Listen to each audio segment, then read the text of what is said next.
My name is Dr. Fred Fedius, and I'm the chairman of the Texas Higher Education Coordinating Board. It is 9:02. Call the April 25th quarterly board meeting to order. Please be aware that this meeting is being broadcast via the internet, and those present in the boardroom may be visible to the public.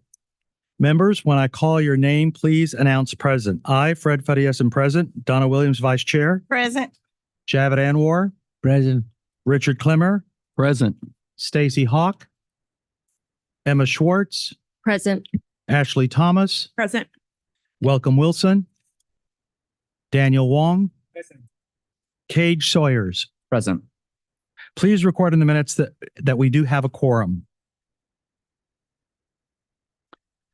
Next on the agenda item is a resolution of appreciation for our student member, Cage Sawyers. Cage, I would like to read a resolution in full and then invite you to say a few words afterwards. Whereas Cage M. Sawyers was appointed as a student representative for the board of the Texas Higher Education Coordinating Board by Governor Greg Abbott for a one-year term beginning June 1st, 2023, and whereas during his tenure on the board, Mr. Sawyers served as an ex officio member of the Agency Operations Committee, the Committee on Academic and Workforce Success, and the Committee on Innovation, Data, and Educational Analytics. And whereas the Texas Higher Education Coordinating Board values the input, ideas, and feedback from students on higher education policy, particularly those policies that have a direct impact on students. And whereas Mr. Sawyers contributed to productive exchanges of information and ideas within the committees he served in, and with invited guests on the board with professionalism and a focus on advocacy for students enrolled in higher education in Texas. And with this invited guest, we also have the term that Mr. Sawyers made insightful, knowledgeable observations and comments, posed throughout questions, and sought clarifications and information on behalf of students across the state of Texas.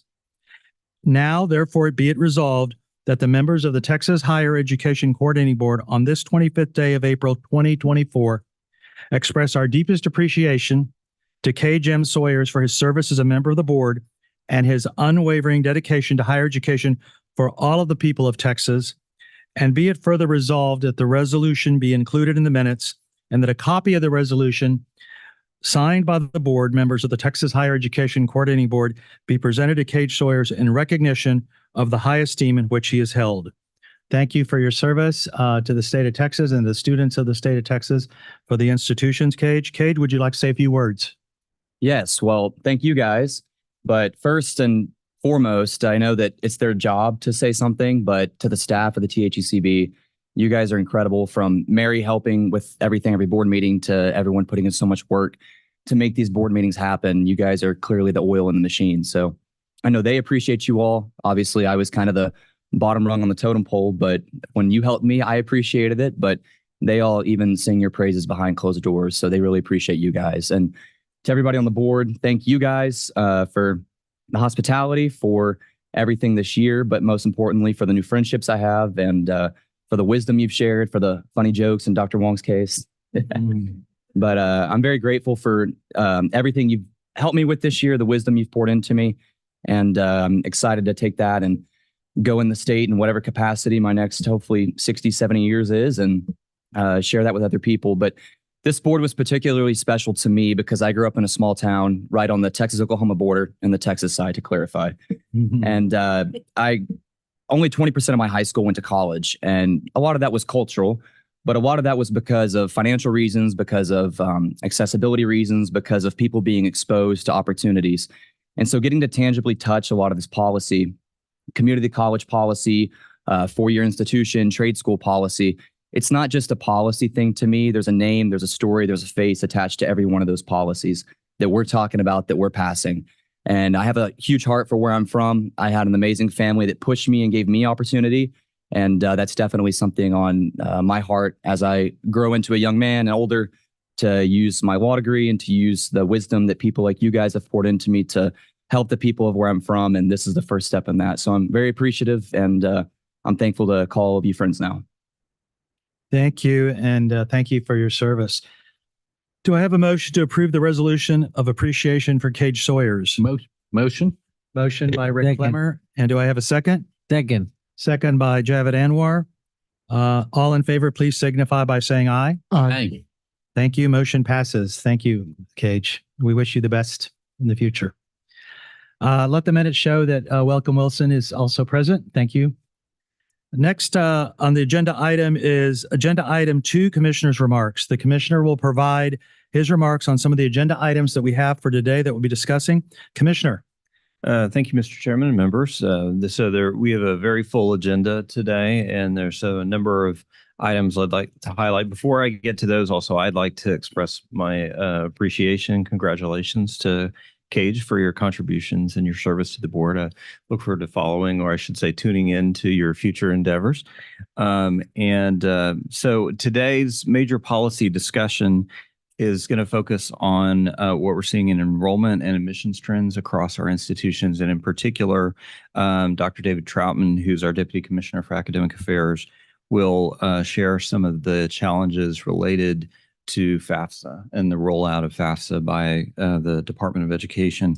So to put those updates into context, I again wanted to highlight that just in Texas, the latest data that we have is that we've seen a 38% decrease in FAFSA completions in Texas compared to our last academic year. And so that's 81,504 fewer FAFSA completions at this point from what we had last year.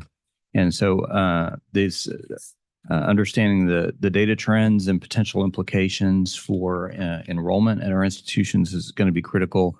And so we will be sharing that information. Look forward to the discussion with the board. Also, we began the conversation yesterday about Formula Advisory Committee recommendations. So the statute requires that the coordinating board provide recommendations to the legislature and the governor regarding appropriations for our public higher education institutions. And so to develop those recommendations, we gather input from our higher education institutions. That's a process that actually starts the summer after the legislative session and then provides an important initial input to the appropriations process. So yesterday we heard the chairs of the Formula Advisory Committees discuss their recommendations, as well as some additional recommendations for me as commissioner related to the TSTC and HRI formula funding. So today our team will outline all the recommendations for the full board, and if that's adopted by the board, then it'll be forwarded to the Legislative Budget Board and the governor's office by June 1st. So just as a reminder, this is an initial input. And then the legislature will ultimately set the funding levels and make the policy determinations, and then of course pass the Appropriations Act. So we are also beginning to lay groundwork on our legislative appropriations request and other funding and policy issues in preparation for the 89th legislative session. Prior to the start of the legislative session, each agency is required to develop a legislative appropriations request. That will come to the board for formal adoption. We've started to develop the broad themes for our LAR, which will come to the board for consideration in July. And we want to continue building on the momentum from the incredible session that we had for higher education last session.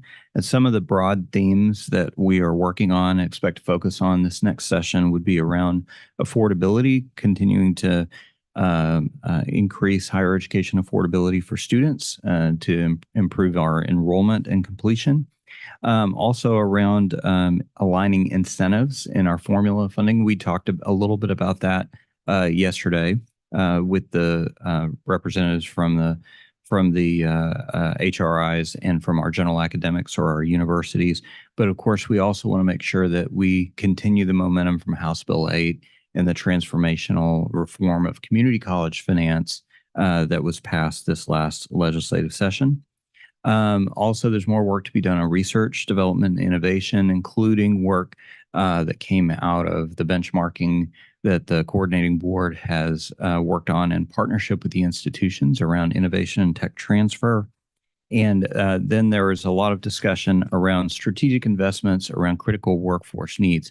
So one particular example of how we'll be working on that I wanted to highlight is last week, Governor Abbott directed the coordinating board and to create a task force to create to address healthcare workforce shortages, especially focused on clinical placements and clinical education. So Amy Peterson, who's our Associate Commissioner for External Relations, is coordinating the nominations process and coordinating with the governor's office as we develop the task force. We've been charged with submitting a report to the governor with recommendations by October 1st. So we don't have a lot of time to pull together the relevant stakeholders and experts from across the state and the examples that we might want to consider from around the country and be able to forward those to the governor and the legislature. And then finally, I did see Michelle Singh come in, so I did want to highlight and congratulate Michelle Singh, who's our Assistant Commissioner for Digital Learning, on her recent induction into the Texas Digital Learning Association's Hall of Fame. So Michelle, of course, is a transformational leader here at the agency.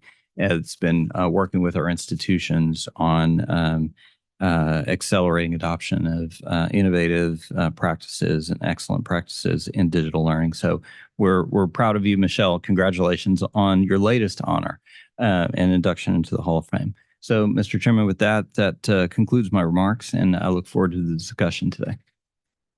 Thank you, Commissioner. Let the minutes show that Stacy Hawk has arrived, so thank you for the minutes. Next, we move on to agenda item. I already mentioned him. Yeah. Next is agenda item 2, Commissioner's remarks. Oh, we did that. Sorry. The next agenda is public testimony. We actually have one person registered for public testimony today regarding agenda item 8G1. We will hear this testimony when we reach this item in the agenda. Next, agenda item 4A is consideration and possible action to approve minutes for the January 25th, 2024 quarterly board meeting. Members have had a chance to review in advance. Do I have a motion for approval of the minutes for the January quarterly board meeting? So move. A motion by Ms. Williams. Second by Mr. Anwar. All in favor, please signify by saying aye. Aye. Hearing no opposition, motion passes. Next is the consent calendar. The consent calendar includes non-controversial items that we think can be approved without comment or discussion. This allows us to save more time for items that need more of our attention. Highlighted items in gray are the consent items on the agenda. You've had time in advance to review these items, and of course, any board member can be able to request the agenda item to be removed from the consent calendar. That'll give us the opportunity to discuss, as we said earlier, items fully later during the board meeting. We're going to take up the consent calendar in 2 parts, the non-rule items and then the rule items. The items that we have placed on non-rule consent are 7E, which is consideration and possible action to acknowledge gifts and donations to the board. 8B, consideration and possible action to approve the data report required by the Texas Education Code Section 51.4033 and Section 51.4034 related to non-transferable credit and transfer courses. 8C, report on Financial Aid Advisory Committee activities. 8D, consideration and possible action to appoint a student representative to the Financial Aid Advisory Committee. 8F, consideration and possible action to appoint members to the Standing Advisory Committee for Public Junior Colleges. 10B, consideration and possible action to adopt report to the board on school closures and or teach-outs pursuant to Board Rule 7.76. 10C, consideration and possible action to adopt the report to the legislature regarding reporting of sexual misconduct at institutions of higher education per Texas Education Code Chapter 51, subchapters E2 and E3. 10D, consideration and possible action to adopt the report on the fiscal year 2024 annual review of low-producing programs. 10E, consideration and possible action to appoint members to the Advisory Council on Post-Secondary Education for Persons with Intellectual and Development Disabilities, as well as to the Apply Texas Advisory Committee. 10F is consideration and possible action to appoint student representatives to the Apply Texas Advisory Committee and as well as the Learning Technology Advisory Committee. 11B, report on grants and contracts. And 11C, review of the fiscal year 2024 financial report to the board. At this time, I would like to add the following items to the non-rule consent calendar. That would be 10F3, consideration and possible action to appoint a student representatives to the Texas Transfer Advisory Committee. 11D, 1 through 3, auditor's update on internal audit reports and activities. 11E, 1 through 11, auditor's update on state and federal compliance monitoring reports and activities. Does anyone want to add any other item to the non-rule consent calendar? Does anyone want to remove any of these items? If not, do I have a motion to approve the non-rule consent calendars as amended? So moved. A move by Ms. Thomas. Second. Second by Ms. Hawk. All in favor, please signify by saying aye. Aye. Any opposition? Hearing none, the motion passes. Members, next items on the agenda item is board rules. The rules placed on consent are either technical, conforming, or implement non-controversial policies around where there is consensus. Members on the rules consent today are 8G3, consideration and possible action to adopt amendments to Board Rules Chapter 22, Subchapter D, Section 22.64. This is concerning the Texas Public Educational Grants and Emergency Tuition Fees and Textbook Loan Programs. 8G4, consideration and possible action to adopt amendments to Board Rules Chapter 22, Subchapter I, Sections 22.165 through 22.168 and 22.170 through 22.173 concerning the Texas Armed Services Scholarship Program. 8G5 is consideration and possible action to adopt amendments to Board Rules Chapter 23, Subchapter J, Sections 23.286 through 23.288, 23.290, 23.291, and 23.293. This is concerning the Math and Science Scholars Loan Repayment Program. 10I1, consideration and possible action to adopt proposed amendments to Board Rules Chapter 1, Subchapter G, Section 1.128B concerning the authority and specific purposes for the Apply Texas Advisory Committee. 10I2, consideration and possible action to adopt proposed amendments to Board Rules Chapter 4, Subchapter A, Section 4.10H2-4 concerning common admissions application forms. 10I6, consideration and possible action to adopt new Board Rules Chapter 4, Subchapter 5, Sections 4.350 through 4.353 concerning compliance with non-discrimination in intercollegiate athletic competition. 10I8, consideration and possible action to adopt amendments to Board Rules Chapter 7, Subchapter A, Section 7.8 concerning revising fees for Certificate of Authority, applications, amendments, and renewals pursuant to Texas Education Code Sections 63.305, 61.305, 61.307, and 61.308. 10I9, consideration and possible action to adopt new Board Rules Chapter 10, Subchapter RR, Sections 10.870 through 10.878 concerning the Texas Innovative Adult Career Education Grant Program. 10I11, consideration and possible action to adopt amendments to Board Rules Chapter 13, Subchapter N, Section 13.406B4 concerning Texas Reskilling and Upskilling through Education Grant Program. Does anyone want to add any items to the rule consent calendar? Does anyone want to remove any items? If not, do I have a motion for approval of the rule consent calendar? Motion by Mr. Clemmer, Second. second by Ms. Schwartz. All in favor, please signify by saying aye. Aye. Any opposition? Hearing none, the motion passes. Next, agenda item 6 is the major policy discussion.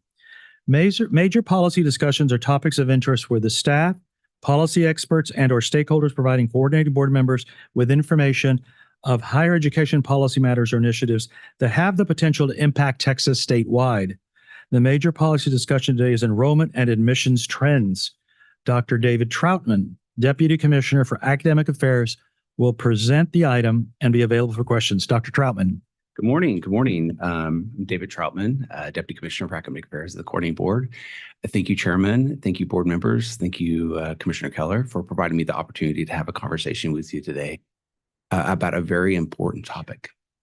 I'm first going to provide you some information about application and enrollment data and numbers. And then we're going to take a deeper dive into the current situation when it comes to FAFSA and the challenges that students are having with interacting with the application, and then the challenges that the institutions are having and the agency is having with receiving that information so that we can provide financial aid packaging for students so that they can see themselves as college students and then also be able to afford college as well. And so next slide. So there are several challenges that we have to overcome to make sure that students are pursuing their dreams through college experiences and then obtaining credentials of value. At the agency, there are several things that we are doing to try to create an environment that creates the opportunity for students to apply for college. There's some fantastic work supported by you all and the commissioner as it relates to the modernization of Apply Texas, updating and providing information on My Texas Future, and other divisions in my portfolio. They're providing open education resources, so lowering the textbook costs, identifying student success programs that are effective and impacting the success of students, policy-related issues, and navigating and let's say cleaning up the data to make sure that we have recommended course sequencing that's transparent and clear to both students, faculty, staff, and Texas residents. And so when we think about that opportunity to create that environment, we're helping increase application rates. And then at the same time, the institutions have the decision to accept those students. I think the biggest factor that we face is the decision of students showing up for class, actually matriculating to that following semester. And what we know by research and through our interactions through our chatbot, Abby, one of the biggest barriers for that is financial purposes. Students are nervous. They're worried about attending. Can they afford school? Is it going to put their family in debt? And so with that said, I wanted to place some context around the number of students who received Pell last year. Over 575,000 students. I'll pause for a second to be dramatic, but it's important for us to really recognize that. You know, that's larger in some of our states, populations in our country. We're second behind California. And so in a most recent study by the Trellis Strategies Group that was just released about a month ago, they surveyed thousands of students across the country. And we had hundreds of Texans students who had completed that survey while they're currently enrolled in higher education. Almost half indicated that financial stressors are distracting them from their academic focus. So not only are the financial stressors impacting students on whether or not they're going to show up for class, it's once they show up, there's struggles that they're facing as they're pursuing to make sure that they receive a credential of value. And I just wanted to make sure we set that tone. And part of that is the financial, the FAFSA situation that we're experiencing. When I say we're experiencing it, Sarah Keat and I were talking this morning about sort of the average Pell amount that students are receiving. So 575,000 students, average Pell is around $4,500. You can quickly do the calculation that gets into the billions of dollars that are provided by federal aid to support our Texans. And we have to figure out a way to resolve the issues that we're seeing with the declining rates of numbers of students completing FAFSA and the lack of data that we have currently as it relates to the FAFSA Simplification Act of 2020. Next slide. So when we go into the data itself, I wanted to first focus on applied, admitted, and enrolled. So this is going to be the bar chart to your left to really show you that over the past several years, we are seeing increasing rates of applications. That's very exciting. So in 2023, there were more than 220,000 Texans. So this is focused strictly on Texans. We do receive applications from out of state. So the total amount's around 280,000 applications that we received. But I thought it was important for us today to talk about just true Texans. And so we see that around 220,000 students complete an application for a 4-year campus. That's very exciting. But as you also can see, the campuses are responding by increasing their acceptance rates. So we see, from 2017, it was around 137,000 students who were accepted. And then in 2023, there were 188,000 students who were accepted. That's exciting to see as well. But the gray bar is, I think, the most important thing to focus in on. It's showing you that in 2017, we had 83,000 students who showed up to class that fall semester. And then in 2023, it's around 99,000 students. So at the rate that we're increasing both applications and acceptance, we're not keeping up with those who are showing up for campus. And there are several reasons why that's happening. One, we have over 250 non-Texas institutions that have recruiting sites in Texas, recruiting our Texans away from Texas colleges and institutions. They're providing different types of packages. And so the commissioner and I are committed to making sure that we have as much data as possible to tell that story about where they're going and possibly why they're going. And then second, the increasing hourly wages that we see in our economy and the raising costs of inflation and the tempting immediate gratification of getting a higher waged job after receiving a high school diploma. And so how can we help students think about the long-term benefits of those degrees while at the same time covering basic needs for them while they're pursuing a degree? And that's another purpose of why I'm devoted in making sure that we have a T3 dashboard that creates that pipeline of information that you have at your fingertips to understand who's not going to college, who's not applying to college, who's going straight into the workforce. So you have that by race, ethnicity, gender, and income status. The right side, the right chart of the line chart is something I wanted to sort of highlight for you. This is really, I want you to focus in on the yield rate. So of those who were accepted, who actually showed up? And what we've seen over the last 6 to 7 years is this declining rate of the percent of students actually showing up for class. It goes from 60% to 52%. That's something very important we need to hone in on and truly understand what's happening to our students and why aren't they showing up. Next slide. Oh, nope, go back. So this morning I added an additional slide. I have a tendency to constantly change my PowerPoints as up to the meeting. But I think it also was important to understand the context of top 10. So what's happening to our students who we know that they're in their top 10% of their high school class? Are they showing up into Texas institutions? And so that's the gray bar. So they have a higher rate of yield, but we still see at 62% in 2023, that's our most recent data, there is a declining rate. So there are more options out there for students. How do we create an environment to make sure that students know that Texas institutions will be their best option? Next slide. I think it's also important to break this out by gender and race and ethnicity so you understand what's happening as it relates to applications, acceptance, and enrollment and yield rate. So by gender, we see that, face value, it looks great for applications, acceptance, and enrolled. They've all increased. But when you start looking at the yield rates, once again, it's really showing that women are less likely to yield and attend a university after being accepted. It's declined by 7%.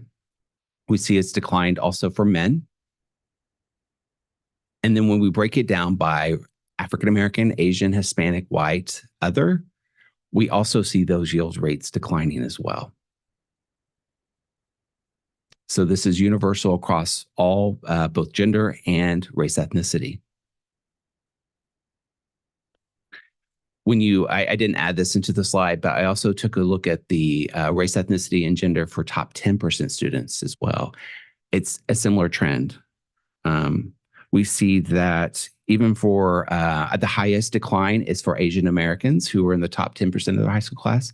That decline from 2017 to 2023 for top 10 is a decline of a negative 9%. So I just feel like we need to keep an eye on that ball to figure out ways of which we can encourage students to see themselves as Texas college residents. I want to pause there. I've thrown a lot of data at you. Any questions or comments thus far? I have a question. Can you remind me the number, when we talk about the top 10% accepted, presumably they're all accepted. So what is that number? What is the number of students or applicants in the top 10? I have the charts in my mind. Okay. I don't want to misquote. It's tens of thousands. So Melissa Humphreys is probably behind me. She'll probably tell me, but I think it's around 30,000 students. In that order. Yeah. So on average, we have around 350,000 high school graduates who graduate from Texas high schools. Okay. So it's around 35,000. Don't quote me on that, but I can follow up and give you a more accurate number. And we don't know if some of those top 10% students are just not enrolling, or are they enrolling out of state? That is correct. So that's where I'll be discussing later today on requesting amending a contract to get additional data from the National Clearinghouse to understand where students are going, if we're losing them out of state, and then triangulating with the tri-agency the workforce data for high school to go into straight into the workforce to understand what are their median earnings, what industries are they going into, so we have a better line of sight as well. Dr. Chalman, question for you. So I'm trying to think of like the life cycle of a student. So you see the applied, it's culturally accepted nowadays in America. Oh, I'll apply to college. And then you see the accepted, average student gets into a state university. But then you see the enrolled. And from what I've heard from students, but also parents that I interact with, how much do you think there's a political externality in this mood of college that we can't measure, where people are bad-mouthing college? And I don't know if you can measure that, can you? I think that's a qualitative data of asking students about why they didn't attend. We don't have a good line of sight for that. I think that for our strategic plan of really honing in on credentials of value is where we're trying to compete against that possible misnomer of that there's no value there. And so that's an excellent question. And we just have to do a better job of understanding the mindset of students. And I was talking to a colleague this week about immediate gratification of sort of earnings versus holding off and making sure that they receive a credential of value that's going to pay off tenfold long-term. But that's challenging in our current environment. I'm noticing that we went from about 80,000 enrolled in 17 to about 100,000 enrolled in 23. So a 25% increase. Is that reflective of population growth, or are more students enrolling? That's a great question. I didn't weight that, but my hypothesis would be is the population growth in Texas. And so I need to adjust the weights. Population gone up 25% in the last year? Not in the last 6 years, honestly. Yeah. So we're exceeding population growth. Yeah. But yeah. So I don't know if we have goals when you look at 350K graduates and 100K enrolling at universities. Is there a goal that you'd love to see? Well, the number that keeps me up at night is to make sure that our state obtains 550,000 credentials of value per year by 2030, and that 60% of students ages 24 to 64 receive some type of credential of value in Texas. So we're not there yet. And so I would, and the best case scenario that bar chart would be a plateau of the three.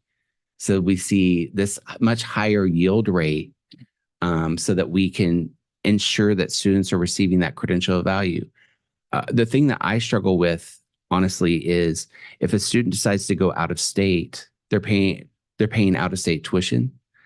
They're more likely to be in debt, and then and what we see in the data, a lot of those students come back to Texas. One, because they're Texans. Two, because we have an amazing economy. And so I would hate for the fact that we could provide them a great educational experience at a lower cost. And we just have to figure out ways of keeping them in Texas.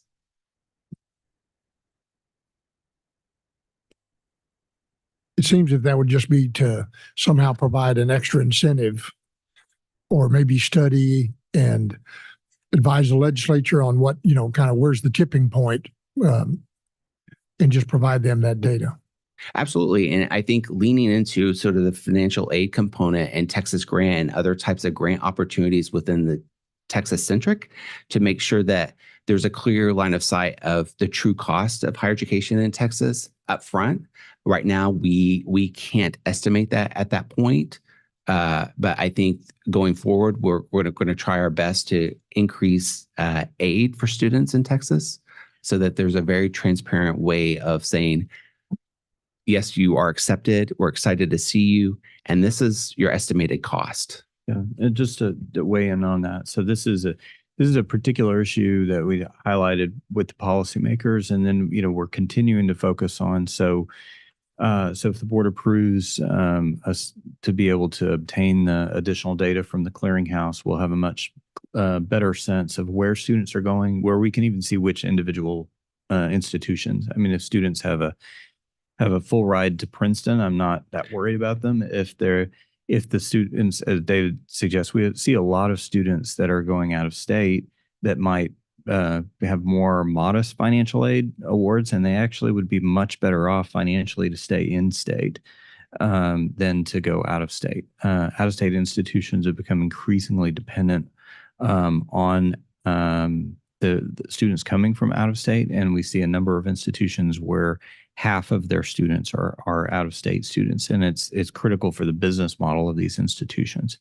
The other thing to just connect the dots with David's last point is, as we get into the legislative appropriations request discussions, currently, not all of our top 10 percenters who are eligible for Texas grant aren't able to receive Texas grant because of the way that the allocations of those funds are made.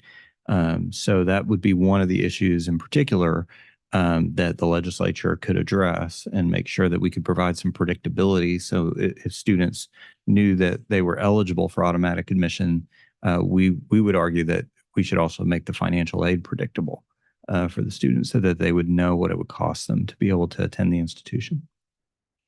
Could we also look at, you mentioned students who come from out of state, in state, because there might be some just natural movement, right? And so just to see the noise both directions. Absolutely. And based on state law, our admissions offices can only accept 10% of their incoming freshmen as out-of-staters. So it's both out-of-state and at international. UT Austin. Yeah, at UT Austin. Yeah. So UT Dallas has a little higher, but generally our institutions do have much higher representations of state residents.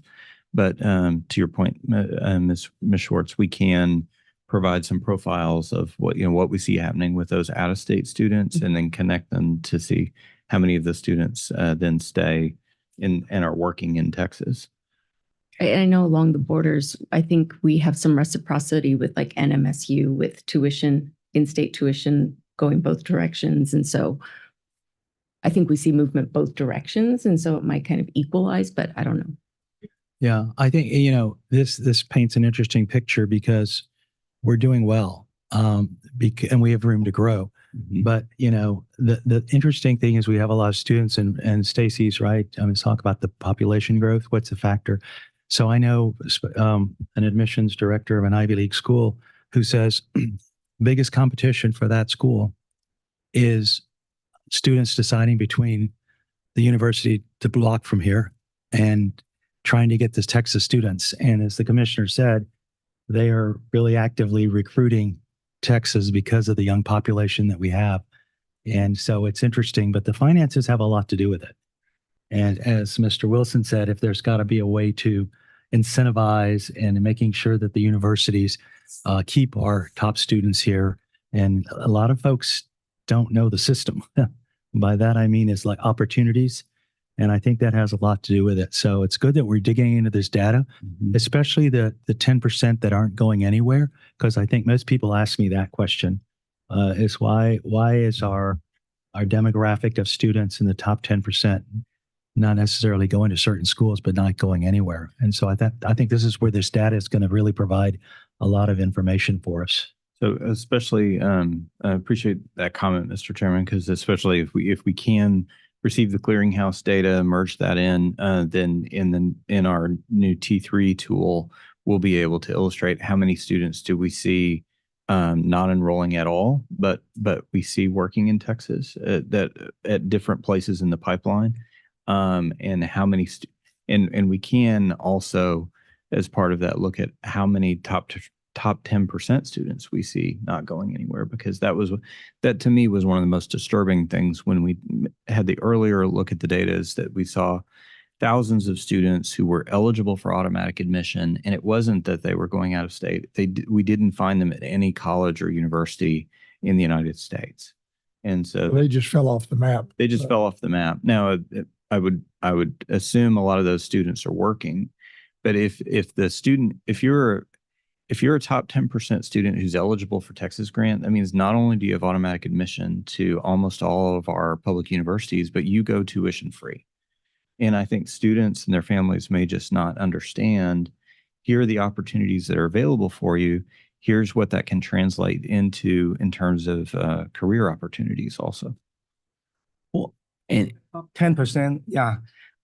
So this graph does not reflect our recent program, right? We have incentive program for those top 10% student. We just launched it last meeting, is that right? So we have our Texas Leadership Scholars. We would pick up the first couple of cohorts. So we've just the offers have just gone out to the third cohort. So by this next fall, we'll have about 900 students that will be in the pipeline there, and then we'll have another cohort of about 300 that'll be offered in spring 2025. So this curve does not reflect this program yet, right? Correct. It would be pretty modest. It will be 2024 probably. Okay. Yeah. But basically, we still try to figure out why they are not enrolling. So we will have a discussion. Recently, we had a discussion with those large high school district, like Fort Bend ISD, HISD. They felt like there will be a differentiation between the rural area and the city area, that they will have different needs in terms of why they are not enrolling, and because they drop off, they are not going out, they're not attending university at all. So maybe it's interesting to kind of dig into a little bit deeper to see what are the needs. Financial need, definitely one of the key thing, but is it some other secondary reason why they are not attending university at all? Well, and going back to Cage's earlier comments, for students of color, it's a family decision. It's not an individual decision. They're making a family decision. Families are showing up to meet with financial aid advisors as a family, not as a student. And so we have to make sure that we understand any misinformation they might be receiving on a value of a degree. And because I also think about the 4 million some college, no credential. I view those as 4 million Yelp reviews, negative Yelp reviews. And how can we change that conversation to create an opportunity for those individual students to see a value back from a credential? Ms. Hawk, so someone just handed me a note. It's around 37,000 students. Yes, absolutely. And then the other thing, just one more, just to emphasize the out-of-state institutions. Other states are seeing declining rates in high school graduation numbers. And so they're looking towards California and Texas and Florida as a way to bring in students. There are some state flagships, I won't name any names, but around their incoming freshmen are 60% of out-of-state students. So one, that increases their enrollment rates, but two, that they can charge out-of-state tuition and fees, which is Well, it's interesting that 250 out-of-state institutions have outposts here recruiting our kids. So Yeah. So one more question for you. So, and educate me if I'm wrong, but on this, whenever you talk about the financial reasons for out of state or in state, that's just tuition you're speaking of, right? That is correct. So, how much do you think it has to do with cost of living? Because personally, I had a friend that got into UT Law. His tuition was the same as Ole Miss Law, but he went to Oxford because the cost of living was a fourth, and he was like, "I'm going to be studying for 3 years anyways." So, is there cost of living that's probably affecting that as well? Absolutely. So when you look at the overall cost of attendance, we see over time tuition and fees hasn't increased as much. It's the basic needs as part of the calculation of cost of attendance that has increased dramatically. Yeah, and to your point, Cage, especially housing. So we've seen especially housing here in Austin has gone up dramatically, and that has been a significant factor. Based on a most recent presentation I did, the average rent is close to for a 1-bedroom in Austin is around $1,800. Yeah. So Even in, go ahead. yeah, what about dorms? We never talk about that infrastructure. I mean, it seems we keep talking about cost of living, but dorms and group kitchens, and I mean, are there ways to help mitigate that from the university perspective? And is that being Yeah, that's a good point. I was recently meeting at one of our state, I won't mention any names, but everybody knows what it is, building apartments, new condos, and even for faculty recruitment, because you mentioned Austin, that's the one I'm talking about. So that's a big role for administrators right now, is to make what Cage is saying, make the whole total package, because the tuition at our state schools, very affordable when you look at the tuition. But when you look at the whole picture, the price tag, as people say, and so there, to answer your question, Ms. Schwartz, the school here that I'm involved with is doing that and doing resources, and have bought, buildings and building new things, and not only for students, but for faculty recruitment, because it's so expensive. Yeah, this is Graduate students, a new graduate student by the baseball stadium is going up that it looks fabulous. and this will be helpful. Of course, they have 53,000 students, and not enough beds to house all their freshmen in their dorms, and some of that is I think to the larger point you're raising, Ms. Schwartz, is some of that's an institutional policy decision about what they're going to prioritize, but there are, like, part of what UT Austin, Texas A&M, some other institutions have done is they have entered into new public-private partnerships so they can build faster, so they can provide more housing. They tend to price those a little bit below market rates, so they're more affordable, not just more convenient for students, but also more affordable for the students. So there are some creative strategies that we see some of the institutions, including UT, using so that they can provide more on-campus housing. But again, the pace of the increases in cost of living, that's really been the major driver of why families feel like the cost of higher education in Texas is out of control. Our tuition's actually frozen for the next 2 years, and it's been fairly flat over the last 5 years. But the cost, especially of housing, has gone up and up much faster than wages have generally increased in Texas. And so that's why it feels like that it's just out of reach for a lot of families.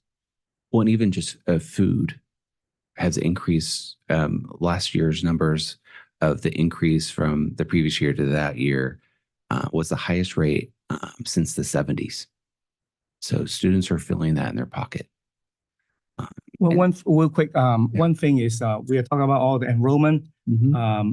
And are we going to talk a little bit about the graduation rate, things like that in the future? Because I'm worried about, we push the enrollment. It's very easy. The school can lower the standard and get the enrollment up.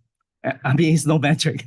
So I am just worried about, we want to have a big enrollment, but we also want the student to be successful, that they get out to the workforce and they can really train to be the one that they need to be, instead of kind of I like the way the pushing enrollment, but I understand also the school can easily do things to beef up the enrollment without the success that we want. Basically, that's why I'm trying to get it.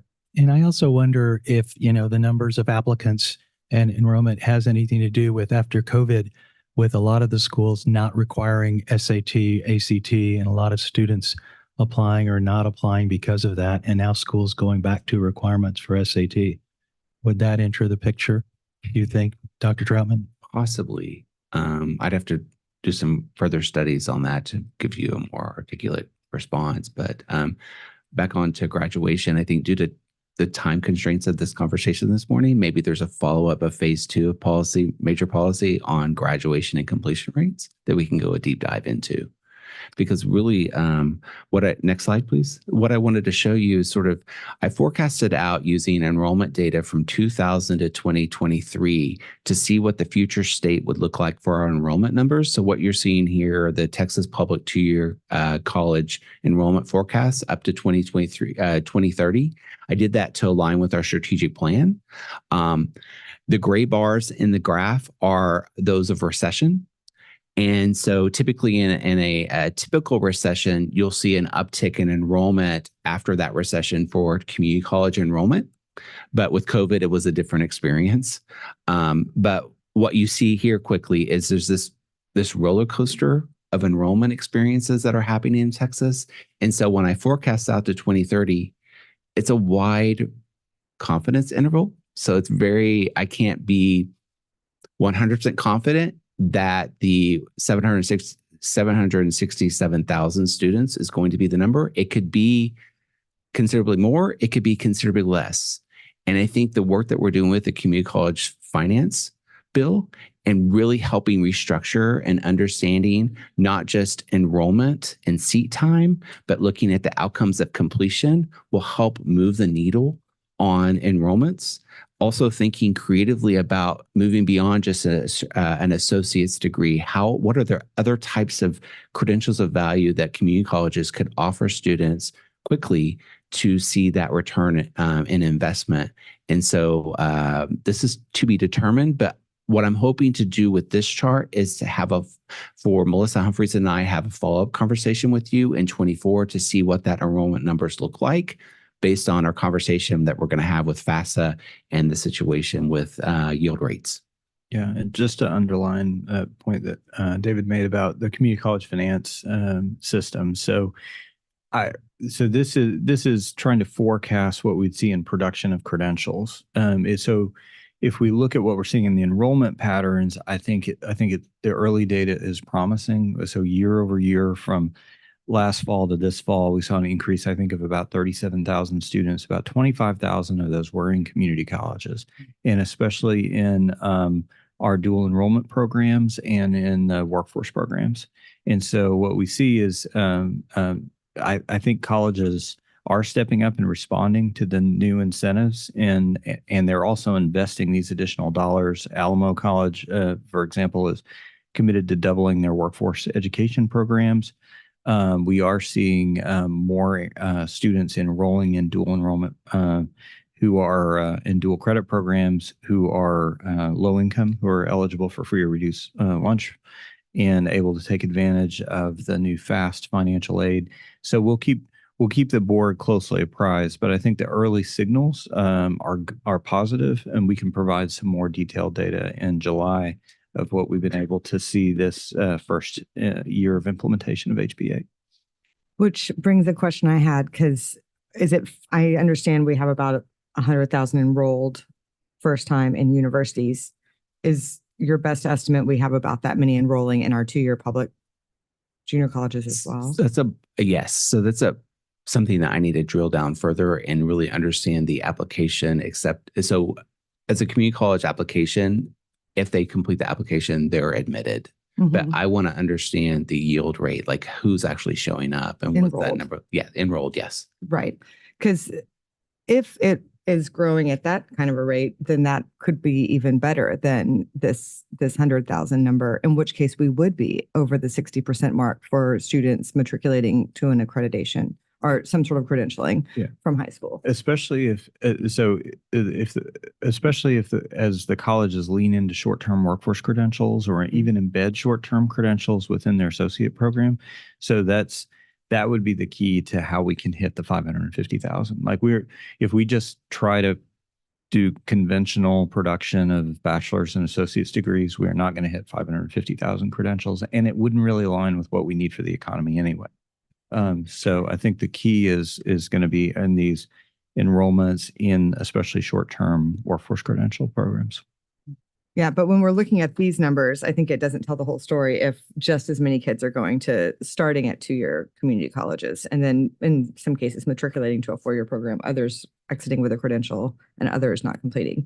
When I'm just trying to tie it back to our goals. Yeah. And then my last question was, do you have any line of sight on the excess capacity at our public universities? What I assume our flagships are full, but what kind of capacity do we have in the state to take more students on? That is an excellent question. I don't think, well, I might push back a little bit on the idea that our flagships are full. I know my phone is going to light up as soon as I say that.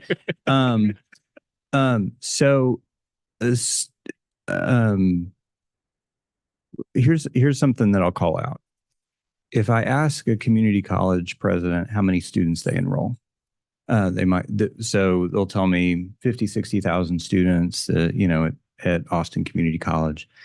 And then I could ask Russell Lowry Hart, who's the president there, how many of those are dual credit students? How many of those are in short-term workforce credential? And he would tell me, oh, it's 15,000 or it's 18,000. If I ask most university presidents in Texas how many students they have, they're going to give me a very different kind of number, because they're only going to tell me the number of students who are enrolled in a traditional degree program. So they're going to tell me, here's how many students we have enrolled in who are seeking bachelor's degrees or graduate degrees. So at UT Austin, they'll tell you it's 53,000 students or something. They're not going to tell you about nearly 50,000 students who are high school students who are served by that institution. They're not going to tell you about all of the students who are served through their continuing education programs. And so I think part of this notion of like who we serve and who counts as a student and who we're responsible for is something that I think we need to challenge.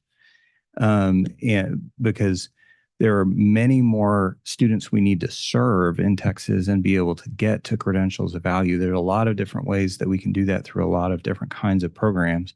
Frankly, I think the universities undersell how many students they serve because of the ways that they report enrollments and faculty staff ratios and that kind of thing. So I think that's something that we need to challenge and try to tell a little bit different story about how we can serve more students and get more students to complete credentials of value. And that's going to be beyond the students that we think of as in traditional degree programs. Okay, Dr. Twyman, so what happened to the lower bound forecast? What's wrong with that? Is it something happened that we may see that lower bound? I thought always go up should be all the forecasts, even the lower bound. Well, I think just to echo Commissioner Keller's comments, if we stick to traditional ways that community colleges have provided their experiences, we'll see that lower bound happen. Really? We see the So decrease? it's just these data are modeled from 2000 to 2023. You don't see the prior roller coasters from 2000 to 2006. So it's just estimating that it could be worse. And so I think that's why community college finance is so important, to help us restructure the portfolio of opportunities and experiences that students can have. Because my dream is that we surpass by 1 million. And I think we could if we are creative and working with our institutions to make sure that, how could we re-engage with those 4 million some college no credential and provide them a credential of value? That's going to increase the number as well. We have what we have at our benefit in Texas is we have such a huge pipeline of students that there's missed opportunities every step of the way. And how can we connect those data very quickly to engage with those students? That's absolutely right, because the state really cannot afford to have this lower bound happen, because that's not really good for our state. And I think we need to do whatever we need to do to make sure that we are going to go up instead of go down. Yeah. So one question I would have, Commissioner, is with the inflation issues and the cost of living for students, I think there's an opportunity for engaging with an increased number of potential students if we encourage them to have opportunities for like night learning and online learning in ways where it didn't impose, they could still work and be able to, have some income coming in. But are we doing anything proactively working with all the universities to try to push that to see how we could engage with an increased number of potential students by really advertising it, making it available, and really expanding their knowledge on it? We are making that more visible, and even like within My Texas Future, where students can search if they want to look for online programs and that sort of thing. So we are moving that direction and more awareness. But to your point, Mr. Clemmer, we do need more of these offerings. So, I mean, it turns out most of our students do work. Most of our students in universities, I think it's about 70%, do work while they're in school. Now, the most powerful thing we can do to reduce the cost of higher education, though, is get students through faster. It's not tuition; it's lost wages. The opportunity cost represents the greatest cost. So being more creative with I am encouraging all of our universities, if they haven't already, to establish co-enrollment partnerships with our community colleges, which are incentivized in our new community college finance model. We need to be more creative and more flexible about how we accept and apply dual credit courses to students' degree plans. Of course, we're leaning into our work on transfer. You're going to get an update on that. That can be a powerful way of reducing the costs for our students. But to your point, we do need in general more of an attitude of meeting students where they are and being more flexible about making sure that we can offer the courses when the students need them on a schedule that the students can take those courses and have the flexibility they need. So it's not for so many students, do I go to work or do I pursue my bachelor's degree? It ought to be more of a both and. And is it possible to engage with industry companies so that they actually make it more available for their non-certified or non-degreed workers, that they have the opportunity and actually help facilitate that so there's an expanded number? It is, we have been in some early conversations, especially with the Comptroller of Public Accounts, about how we might do that. So this is something that Glenn Hager is very interested in. They administer the state's 529 plans. And so they're already set up to facilitate using those state 529 plans for educational benefits, so that there can be more of a direct partnership in employers helping to offset the costs of higher education for their employees, or even using it to help facilitate reskilling and upskilling of their incumbent workforce. So I do think that there's a lot of fruitful work that we can do in that direction, especially over this next year. And the real question is how we make the companies aware of it so that they can get behind it, because I'm not sure that most companies actually know about this. Yeah, I think that's true. They have so the Comptroller's Office has done some outreach, but then we also are thinking with them about how we might be able to make this more visible as an opportunity for companies to be able to partner in this. So, Mr. Comer, I was going to comment that one of our divisions in my portfolio, Michelle Singh's division of digital learning, is creating amazing online experiences that are high quality, high touch for students to achieve the student learning outcomes that they need to be successful in the workforce.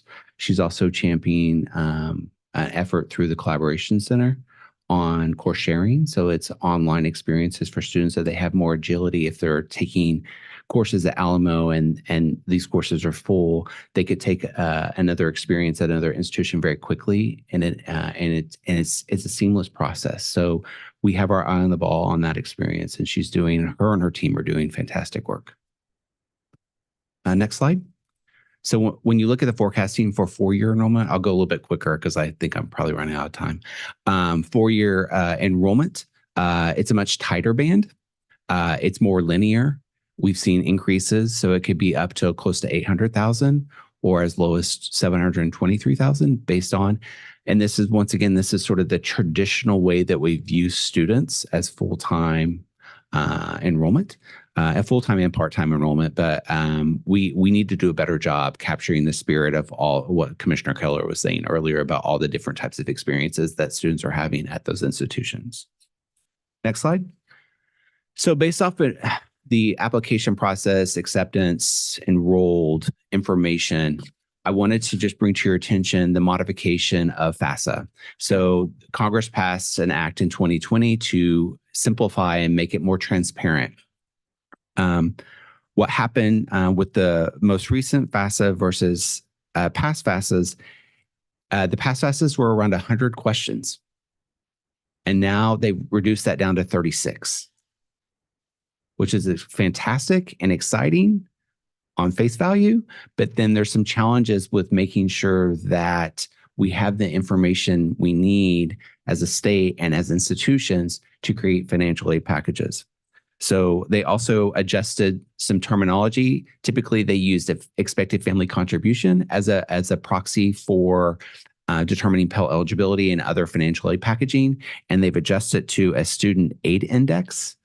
I'm still trying to sort through the operationalized definition of a student aid index because it can go into the negative amounts. So just know that we're keeping our eye on that to make sure that we are fully vested in understanding that change. Theoretically, they're arguing that the student aid index will provide more opportunities for more families to receive Pell, but that's to be determined at this point. With this modification, the Department of Education, there's been a delay in the FAFSA application effort. And so next slide. I wanted to provide you a timeline of a typical year versus the current year of what's happening. Typical year prior to this year, applications or the FAFSA opens up October 1. And through that process, the student would go through, submit that information, and they can do this typically up till January, mid-January. And it would take 2 to 3 days to process the application. That information would come back to the institution. The institution would have that accurate information about expected family contribution and other data that they need to create the package. And then they would provide that package typically around through January to April. While in January to April, there were also times where there needed to be recertification of the FAFSA information. There might have been errors reported. And so it gave that time. And then May 1st is typically the decision day. Students have all their different financial aid packages in front of them, and they can say, I want to go to blank campus. That's the typical year. This year, FAFSA opened up in late December. I think like December 25th. Yeah, technically. But there were major issues going on, and it's still going on. It's still open. They're still accepting FAFSA submissions. However, there have been ongoing issues with whether or not students can even just get into the system to apply. And then the institutions have not even, they received their first batch just in March of information on different types of students, but it was a limited number of students. the Department of Education has to started in April 15th. While they started typically in January, they start on April 15th to do corrections. And so May going forward is when we'll have packaging of information so that institutions can package their financial aid out to make those decisions. So there's a huge lag time. And to highlight that, if you go to the next slide, and this is sort of echoes what the commissioner had said in his opening remarks. To put this in context, in 2021, so during the sort of peak of COVID, at this time, during that time, completion rates were around 41%. So everyone was home. No one was engaging. Students were online high school. Currently, we stand at 34%. So this is based on April 12th. They're updating these numbers about every other week. So this is the most recent data that we have. We rank 12th in the percent of seniors completing FAFSA. Last year, we ranked 5th. So we've dropped several spaces. And like the commissioner mentioned earlier, we're down around more than 81,000 students had completed the FAFSA. And then what's more troubling from my perspective, of those who have completed the FAFSA, around 30% contain error. So they have to be reprocessed. And so some additional context to talk about. In a typical year, our Division of Student Financial Aid Program and our Data Management and Research divisions would receive a daily feed from the Department of Education on providing this information. That feed would start as early as January. We received one data feed so far, and we don't know if we're going to expect another one anytime soon. What I mean by data feed, that's just the completion of those data so that we have a good line of sight of the financial need for our students. So this is very troubling, and we have to figure out how to resolve this in a way. So one concern that I have is of those who've completed, so there's a good shape that they've completed their information. I categorize students as, families that filled out the FAFSA that are not in financial need, right? They're not need-based. So those families can go out, make a deposit on housing. They can make decisions and make multiple decisions on where their students want to go because they can afford it. I'm more concerned about the families that are low income in Texas that have held off on making a housing deposit because they're worried of making a contractual agreement with housing. And so they might be missing out on the opportunity to live on campus. So not only are they waiting to decide, they don't know if they'll have housing when they're enrolled. And if they do, if it's full on campus, we know it's much more expensive to live off campus than on campus. With the errors, the 30% error that you mentioned, is that processing or data errors or the input error? Because the questions are different and not understandable. Based on the website, this is based on what they've been transparent with us. It's the automatic linkage with the IRS records that there have been some errors. Once it's up and running, it seems like it's going to be a seamless process. But right now, it's not, because the next slide will highlight that for you. So the next slide is from the National College Attainment Network. They provide an updated dashboard, and there are several different bar charts to highlight. So the first category is thinking about higher income Texas high schools. And what we see there, based off of comparisons from this year to last year at the same time, April 12th, we're down 35%. When we look at our lower income schools, so that's the percent of students of the students in that high school that were receiving free or reduced lunch, we're down 42%. When we look at our students of color, or high schools that have a higher number of students of color, we're down 40%. And then when you look at the geographic location, it doesn't matter what area you're in, whether it be suburbia, rural, a city, it's considerably down across the board. Do we do anything to incentivize partnering with our public K-12 schools to have students complete this form? Yes. So we have the on-course. So this is Laura Brennan's team that is a network of high school counselors of around 18,000 educators that we engage and provide information on, support. It's just, our hands are tied based on the federal application. Yeah, we did just in the last few days send out another round of nudges and resources to high school counselors. So that's a unique capability we have from our agency that our agencies like ours don't have, where we can connect directly with those high school counselors. At this point, we just need to encourage students to complete the FAFSAs. So you can see the submissions and the completed applications are way down from where we need them to be. And one thing, I took a deeper dive into actual high schools to understand. So this is sort of the overall, but there are certain high schools in Texas. So Odessa High School is down 63%.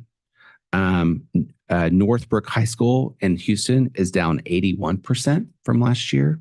Mount Pleasant High School is down 67%. Beaumont's down 66%. So it's not just this overall, but there are certain high schools that it's dramatically different from last year. So is the form, and maybe I'm confusing it with something else.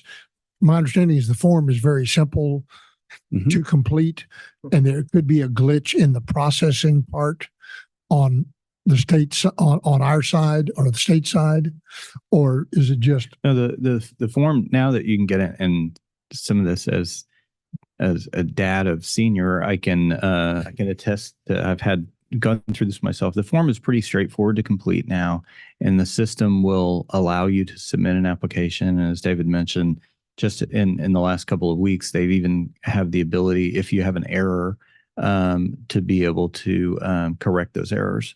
So the form is pretty straightforward. Now the bigger issues have been with some of that back end processing. The way that some of the data has come over from the IRS was not correct.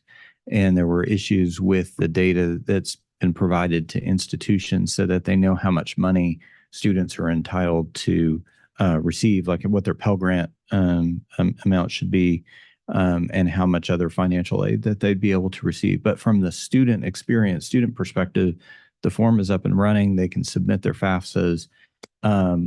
We have recently only received one round of individual student data. We used to receive daily updates of FAFSA data at this agency. We have received one round of student level data from the Department of Education in a new format that we've been having issues with being able to, our team is working on formatting that data. We have an inquiry out to the Department of Ed, and we have a pretty good relationship with the Department of Ed. We're waiting to hear when we can expect more regular updates of that data. And until then, we're relying, as David mentioned, we're relying on this data that the department provides that's only updated every couple of weeks. Yeah, so it sounds like it's growing pain, so to speak, but it's a systematic problem that it seemed like it's a double-edged sword. We need to figure out how to encourage students to continue to attempt to fill it out, but we also need to work with Department of Ed on how to get timely responses, because we can't fix a problem we don't have information on. That's correct. And I think there's also a timing issue. Once students graduate from high school, how can we engage with them? We think about our high school counselors. They're done once the semester is over, or their year's over. How are we going to engage with those low income students to support them to say this financial is, because I think of myself, if I would be a high school counselor, I would sit down with the student and you said you had two options of financial aid. The student need guidance, they need support, and who's going to support them once school is over? So we're right that we're behind the eight ball. Like, we have to figure out. But I think you're right, Mr. Wilson, that right now we need to encourage the system's working to receive the applications. We need to support the counselors and help get the word out. And I don't know, our colleagues over at TEA, I know also are, they're working on this and thinking about how they can help get the word out. Students need to complete the FAFSA and get that submitted. And then we do have a lot of issues we have to work through with the department about how we receive the data, and we have a better sense of where the issues are that we can lean into. But number one right now is just getting students to complete FAFSA. Question, do we have enough data so far that like in the areas where the numbers are down, say Odessa, that we're competing with industry? What's going on in the oil industry is, might be drawing students and they're already going to work and not wanting to go to college. Do we have enough data to let us know? I think we will. I think that there's this like tension between immediate data versus lagging data. And based on the lagging data, we'll be able to tell you who's actually going straight into the workforce. Because of the tri-agency relationship with data, we can really understand that. But right now, we don't have an immediate like signaling of the data to tell you, oh, well, these students are considering going to work in the oil rigs. All right, So, thank but you. we'll be able to do that this fall, but not right now. So next slide. So there's some things that we're doing on our end. So the commissioner had worked with the Department of Education to establish a webinar that was completed in March. We had over 300 institutional representatives registered for that event, where it was just a dialogue back and forth between the undersecretary and his staff and individuals from our institutions, Q&A and just, more information. On the coordinating board side, the commissioner had adjusted some financial aid deadlines to help support our students. Our Texas Encores, like I had mentioned earlier, have done webinar series, coffee chats, email campaigns, hosted convenings. We've seen an uptick in AVI exchanges with our students. So that's our chatbot around financial aid processes and issues. So it's on the minds of the students. They just need support, and we're going to try to support them. Next slide. And then also just assisting students going forward, zooming out, thinking about during the college exploration, like I mentioned before, My Texas Future, Apply Texas, direct admissions, and then supporting low-income students when it comes to FAST or the Texas Leadership Scholars. So that's the end of my presentation. So I'm happy to have any additional questions you might have. Thank you, Dr. Troutman. I hope everyone's taking notes. There'll be a quiz on this because I get questions a commissioner does like almost daily on this. So, and thank you, Commissioner, for the deadline increase. So we've got, I saw that and that was great because we needed to make things usable and friendly and trying to deal with the process. And that's what it is at this point. Any questions for Dr. Troutman from the board or comments? Thank you, Dr. Troutman. Thank you. Now we'll move on to agenda item 7, matters relating to the full board. Agenda item 7A is discussion and overview of proposed fiscal year 2025 community college finance system rules. Emily Comier, Assistant Commissioner for Funding, will provide an overview and be available for questions. Ms. Comier, welcome. Good morning, Emily Cormier, Assistant Commissioner for Funding. So I'm excited to be back here with you again to talk through where we are at with community college finance rulemaking. So move forward. You can move forward again, please, VJ. So just to kind of set the stage, as you're all aware, we've been coming to you with a wide variety of rules as we're setting community college finance system called for by House Bill 8. So what we're doing today at the board meeting is really coming forward with how the overarching policy framework of the finance system will work in fiscal year 25 and moving ahead. Obviously, as we've talked about before, FY24 was really our first year of implementation, and now we've had more time to kind of dial in what we're doing, making sure the incentives really line up with the needs of the state. And then in July, we'll be coming forward to you with more rules that kind of take it to the next level, where we're really making the dynamic, more modern finance system. And so that's where I'll really focus on in this presentation today. So many of these slides right here will be familiar to you. We covered them at our last board meeting, but we've kept them in here just to kind of, again, remind folks of what's the overarching changes, but I'll move through them pretty quickly, but happy to stop for questions as needed.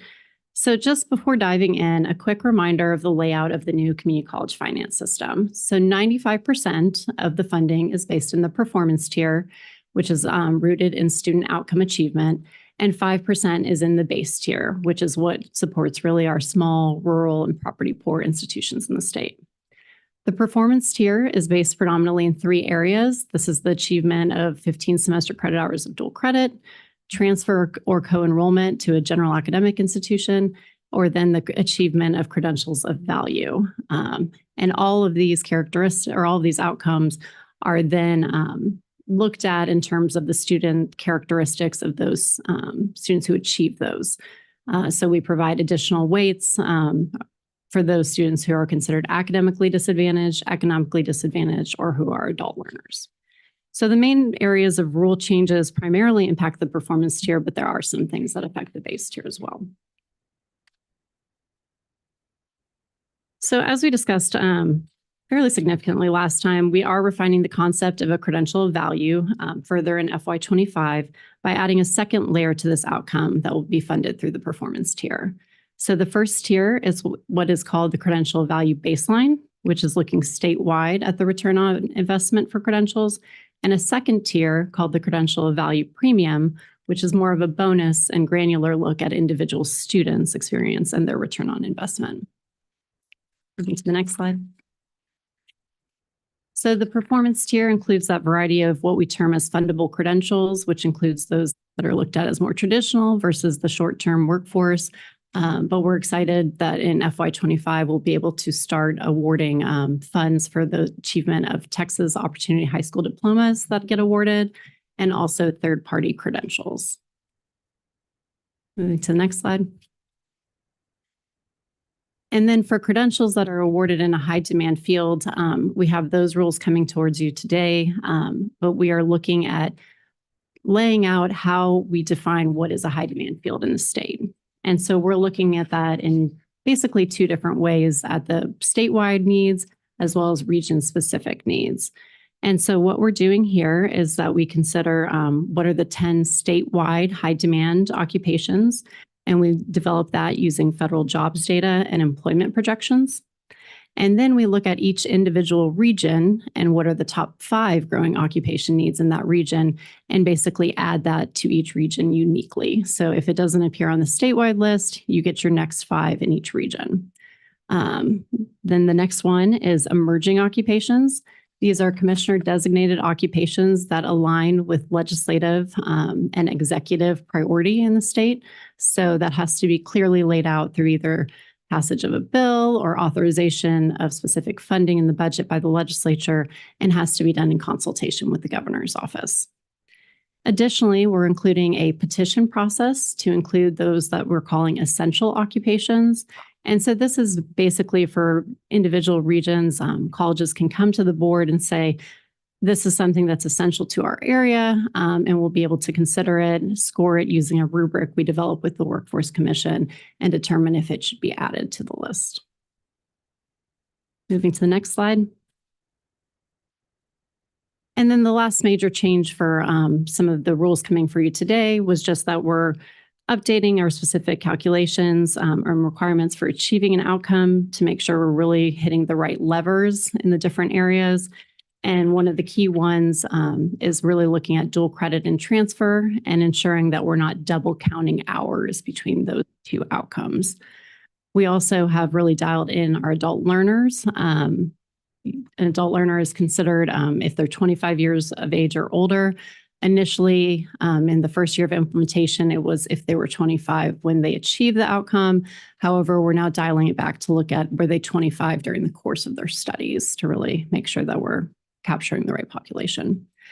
And then kind of the more exciting piece that we're going to dive into the next few slides is really this outcomes forecast. And this is really what's going to make our system more dynamic.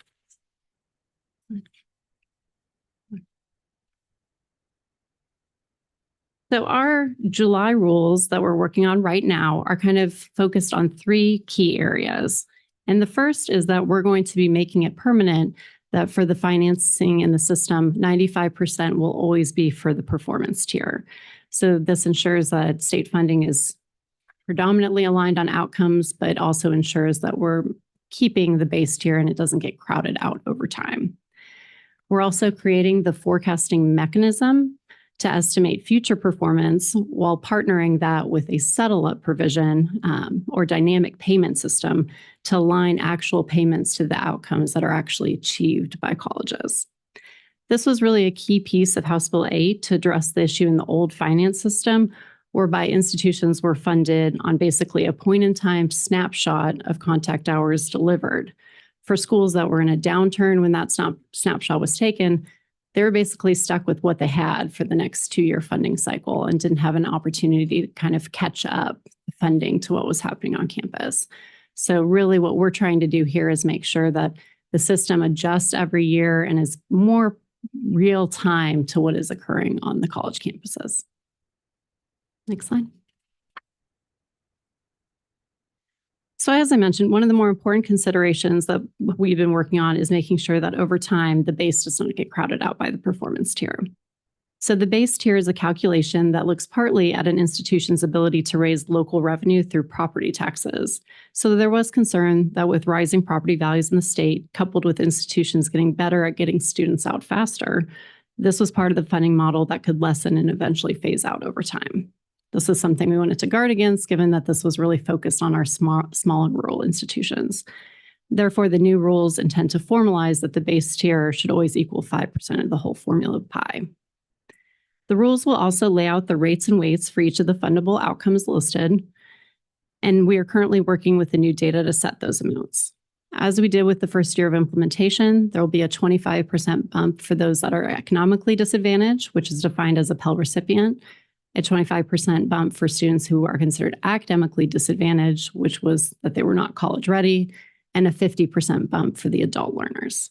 This is really just to account for the fact that it might take some students a little longer to get over the finish line for the outcomes. And the next slide. And then one of the trickiest things we've been doing for this year is the creation of a forecast for institutions. So just to kind of set the stage of where we're at, right now, we are almost 3/4 of the way through fiscal year 24, and we need to provide the funding amounts to institutions of what they're going to receive in fiscal year 25. Well, we only have data for outcomes currently up through FY 23. So we had to come up with a way to figure out, how do we estimate what is going on at institutions right now in FY 24 and what we think will happen in FY 25. Because the intention of the system is that what an institution receives in a fiscal year should really align with what outcomes they're actually going to achieve in that fiscal year. So we've created a new model that will forecast out an institution's performance for those 2 years. This is based on historical trend data, and we're using pretty much a 6-year time period to create that forecast. So I want to take a moment to just thank all the community colleges in the state for their work over the past few months to validate the past 6 years worth of data. We're really using a lot of information from schools that had never been used before in funding models. So we've asked institutions to go back, look at everything. And so we really feel confident in the accuracy of the historical data that we're using to create this forecasting model. So given the newness of this model and the fact that we're dealing with COVID years as some of our more recent data, we wanted to think through how we could protect both institutions as well as the agency from a projection that may be overly positive or negative. So given this, we're proposing the creation of what we're calling guardrails on the outcome projections. This would limit the growth of an individual outcome from exceeding 10% each year over year or dropping 5% each year over year. So once we apply these guardrails, we can then have actual FY23 data, forecasted FY24 data, and forecasted FY25 data for outcomes. The funding is based on the better of the most recent year actuals, which would be FY25, or the 3-year average of FY23 to 25. So using this data in conjunction with the new rates and weights, we'll then calculate the initial funding an institution is entitled to for the next fiscal year. This will allow us to release the funding runs to institutions so they can prepare their budgets. And I do want to acknowledge that this is a monumental shift for the community colleges. So we're really working to try to be transparent with how we are coming up with these calculations. We're going to post the document, the Excel that created these, so institutions can see what did we see in the historical data that led us to where we think the projections will lie? So at that point, Commissioner, I don't know if you want to make any comments right now or. I can make comments at the end. Okay. So next slide. So that's really one piece of the puzzle, is creating that forecast. And then we have to couple that with something to then right size these forecasted amounts to what actually happened on campus. So this is what's called the settle up or really dynamic payment system. So eventually we want to recalculate our funding work so that an institution is funded on the actual of FY25 outcomes, or the 3-year average of actual FY23 to FY25, rather than our forecasted amounts. So to do this, we plan to apply what we call dynamic and settle up adjustments to institutions in the middle of a fiscal year as we get more up-to-date information. So basically, as newer data comes in, we'll update the forecasting model and see how institutions are doing compared to what we thought they would do. So institutions would then show us whether they're trending above or below the projected amount. For institutions that are trending above the projections, we will be able to make a mid-year adjustment to add funding to a community college. So basically support the work that they're doing and the additional outcomes that are being achieved. For institutions that are trending negatively, we'll be able to share this information to institutions, and they can prepare their budgets accordingly that they're going to see a reduction. So theoretically, next spring, when we have actual FY24 data, we would provide funding to the institutions that are trending above, and then the institutions that are not trending as well would see a reduction in their next fiscal year's first payment, so starting in FY26. Eventually, and given the timing of data collections, we would be able to close out everything for a fiscal year. So for FY25 by the first payment in October of fiscal year 2027. So that's sort of how it all is coming together in those rules relating to this. Commissioner.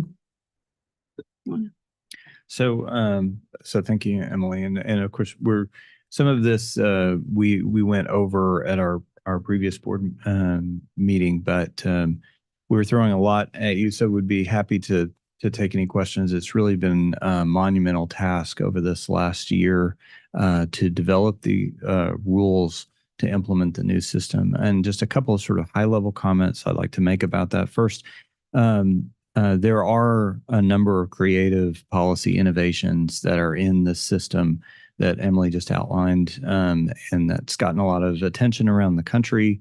We've hosted representatives from more than a dozen states here at the coordinating board, even as we're still working on implementation.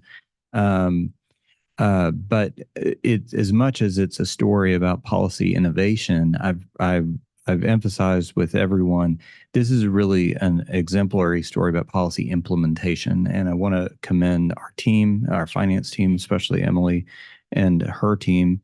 And also acknowledge the close partnership we have with the Association of Community Colleges, my friend and colleague Ray Martinez, and community college leaders across the state. As Emily mentioned, I mean, we're asking colleges to collect new data that they've never had to collect and submit to the state before. The colleges have all been very responsive with us.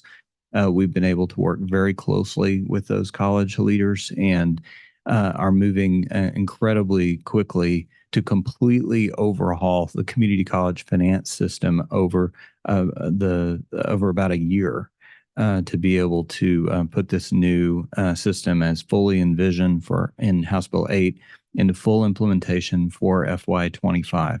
And so that would not be possible without these close partnerships with college leaders across the state. And so we're deeply appreciative of that partnership as we're moving forward. I think it will take a couple of years before we see more stability in these projections as we have better data, and also as we get farther away from the disruptions because of COVID. Then we'll be able to dial in our projections a little more closely, and the colleges will have more experience in how they collect this data. And so also I want to call out that I think it's been incredibly important in this system that the legislature entrusted the coordinating board to adopt the underlying formulas and these weights and rates and adjustments through rule, as opposed to trying to have them all laid out in statute. To entrust the coordinating board, you all with the responsibility to adopt the new system, it means that we've had the flexibility to be able to work with the colleges to make corrections, to make adjustments where we need to, and we don't have to wait 2 years until the legislature's back in session. So that's also been an important reason that we're able to move so quickly, is because of the way the legislature entrusted the coordinating board with this new responsibility. Thank you, Commissioner. Thank you, Ms. Comier. Any questions for Ms. Comier from the board?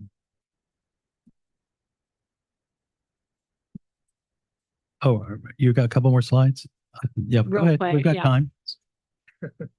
So this was finally our last slide, really, is just to kind of indicate what's the next couple steps. And so we intend to release the preliminary FY25 runs to colleges in May. We will couple that at the time of posting these new rules in June to bring before you in July. And then starting in October, we'll be able to begin full implementation of this new dynamic system. So that concludes my remarks, and I'm happy to take any questions. Thank you. Any questions or comments? All right. Thank you, Ms. Comier. Thank you. Next, we'll move on to agenda item 7B, which is an update on building a talent strong Texas.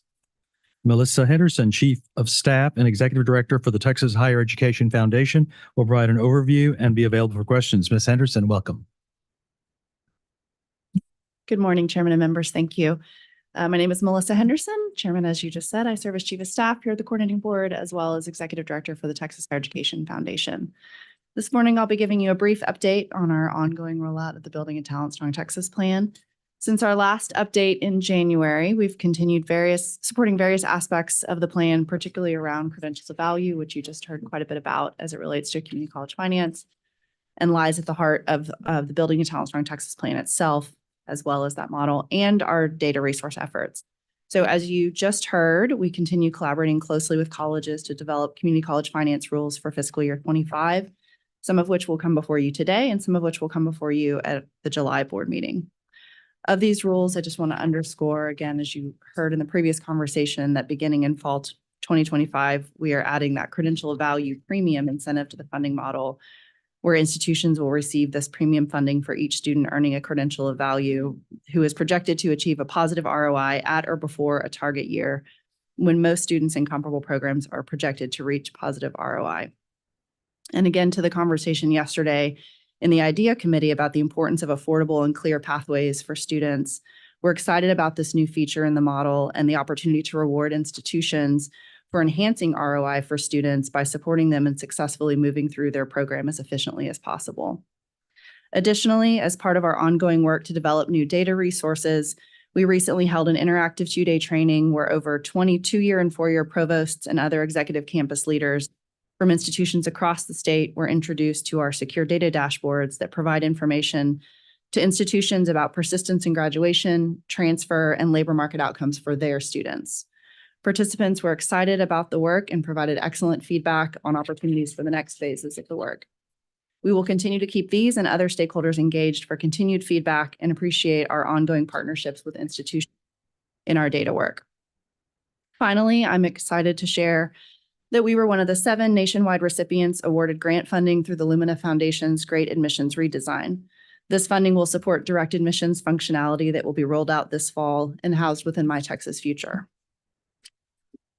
Additional grant recipients include the Illinois Board of Higher Education, California State University System, Northern Arizona University, the Louisiana Board of Regents, Washington Student Achievement Council, and Kentucky Council on Post-Secondary Education. After reviewing more than 70 applications from across the nation in a rigorous selection process, Lumina awarded $3.1 million in implementation grants to the 7 winners.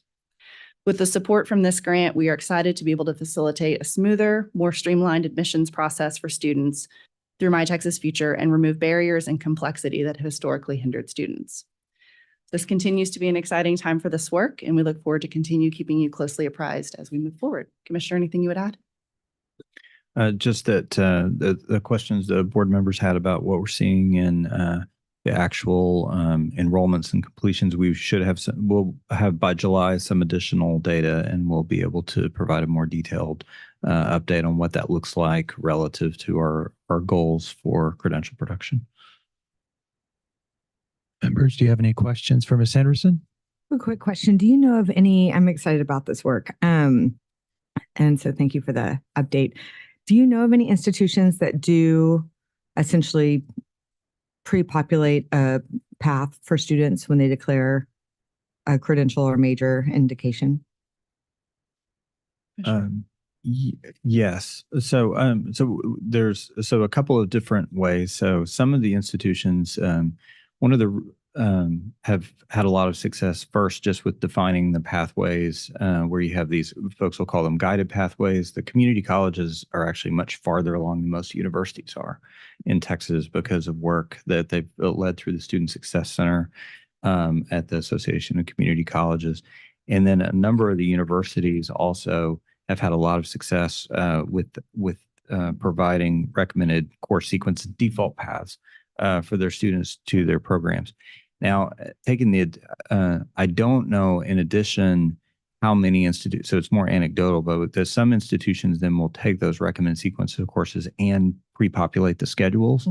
And also use that to figure out sort of what the demand for courses are going to look like. So some of the software products that the universities use for room scheduling, for example, they can see like how many sections of general chemistry or something do we expect that we're going to need given how many students we have who are enrolled in these programs. So we can try to find out for you how many institutions are actually pre-populating schedules. But I think you're right that taking that additional step to not just here's your default path, but going ahead and registering you for that default path, and then you can make changes if you need to, would go a long way to helping students streamline their pathways through their programs. I would certainly be curious if, that makes a material difference. We can look into that for you. Great. Other questions or comments for Ms. Henderson? If not, thank you, Ms. Henderson. Thank you, Chairman. Next, we move on to agenda item 7C, which is an update on the Texas transfer initiatives. Elizabeth Mayer, who's the Assistant Commissioner for Academic and Health Affairs, will present this item and be available for questions. Ms. Mayer, welcome. Good morning, everyone. Good morning. Elizabeth Mayer, Assistant Commissioner for Academic and Health Affairs. Okay, so we're going to talk about transfer, one of my favorite topics. So as I do every board meeting, I'm going to provide you an update of kind of where we are in terms of the fields of study, and then just some other information I think you'd be interested in based upon the work of the Texas Transfer Advisory Committee. So you all heard a pretty insightful, I think, presentation yesterday from Dr. Melissa Humphreys and Dr. Christina Zavala from the data team, and particularly on the non-transferable credit report. So I just want to highlight that this report is really instrumental in our transfer work. I think you guys saw the list of courses that continue to potentially not transfer. And so we continue to have conversations with the institutions about this. And one thing that I think we're really going to try to push on as well is there was a robust conversation yesterday about college algebra. As we work through these fields of study, have conversations with the faculty about what is the appropriate math for students to be taking. So first of all, it does transfer and is applicable, but actually is going to be helpful for them as they move into that upper division coursework for their specific discipline. So I just wanted to highlight that.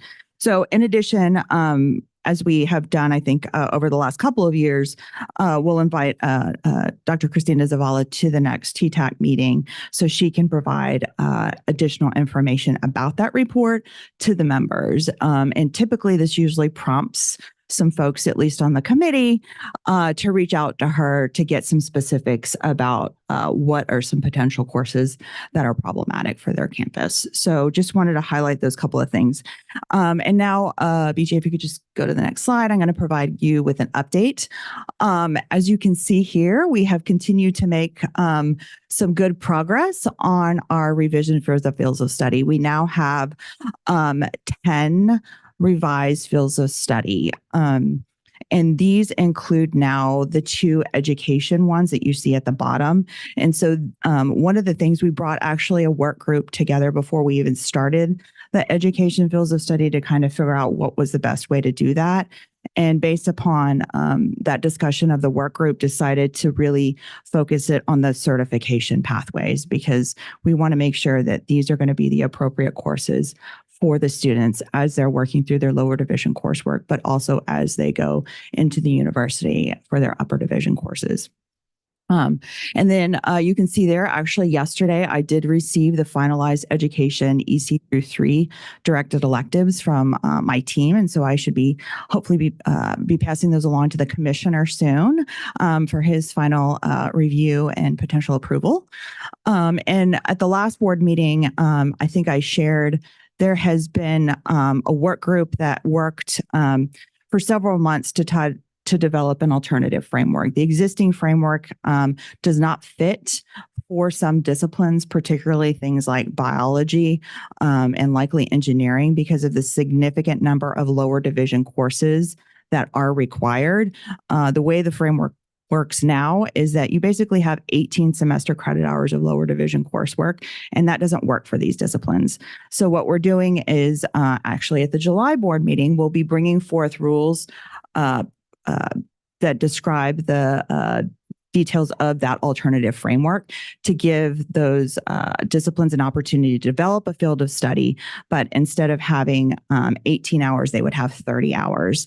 And hopefully we'll see if we can make that work. So after those rules are put through, biology will actually be reconvened because they were the first one that really identified this problem.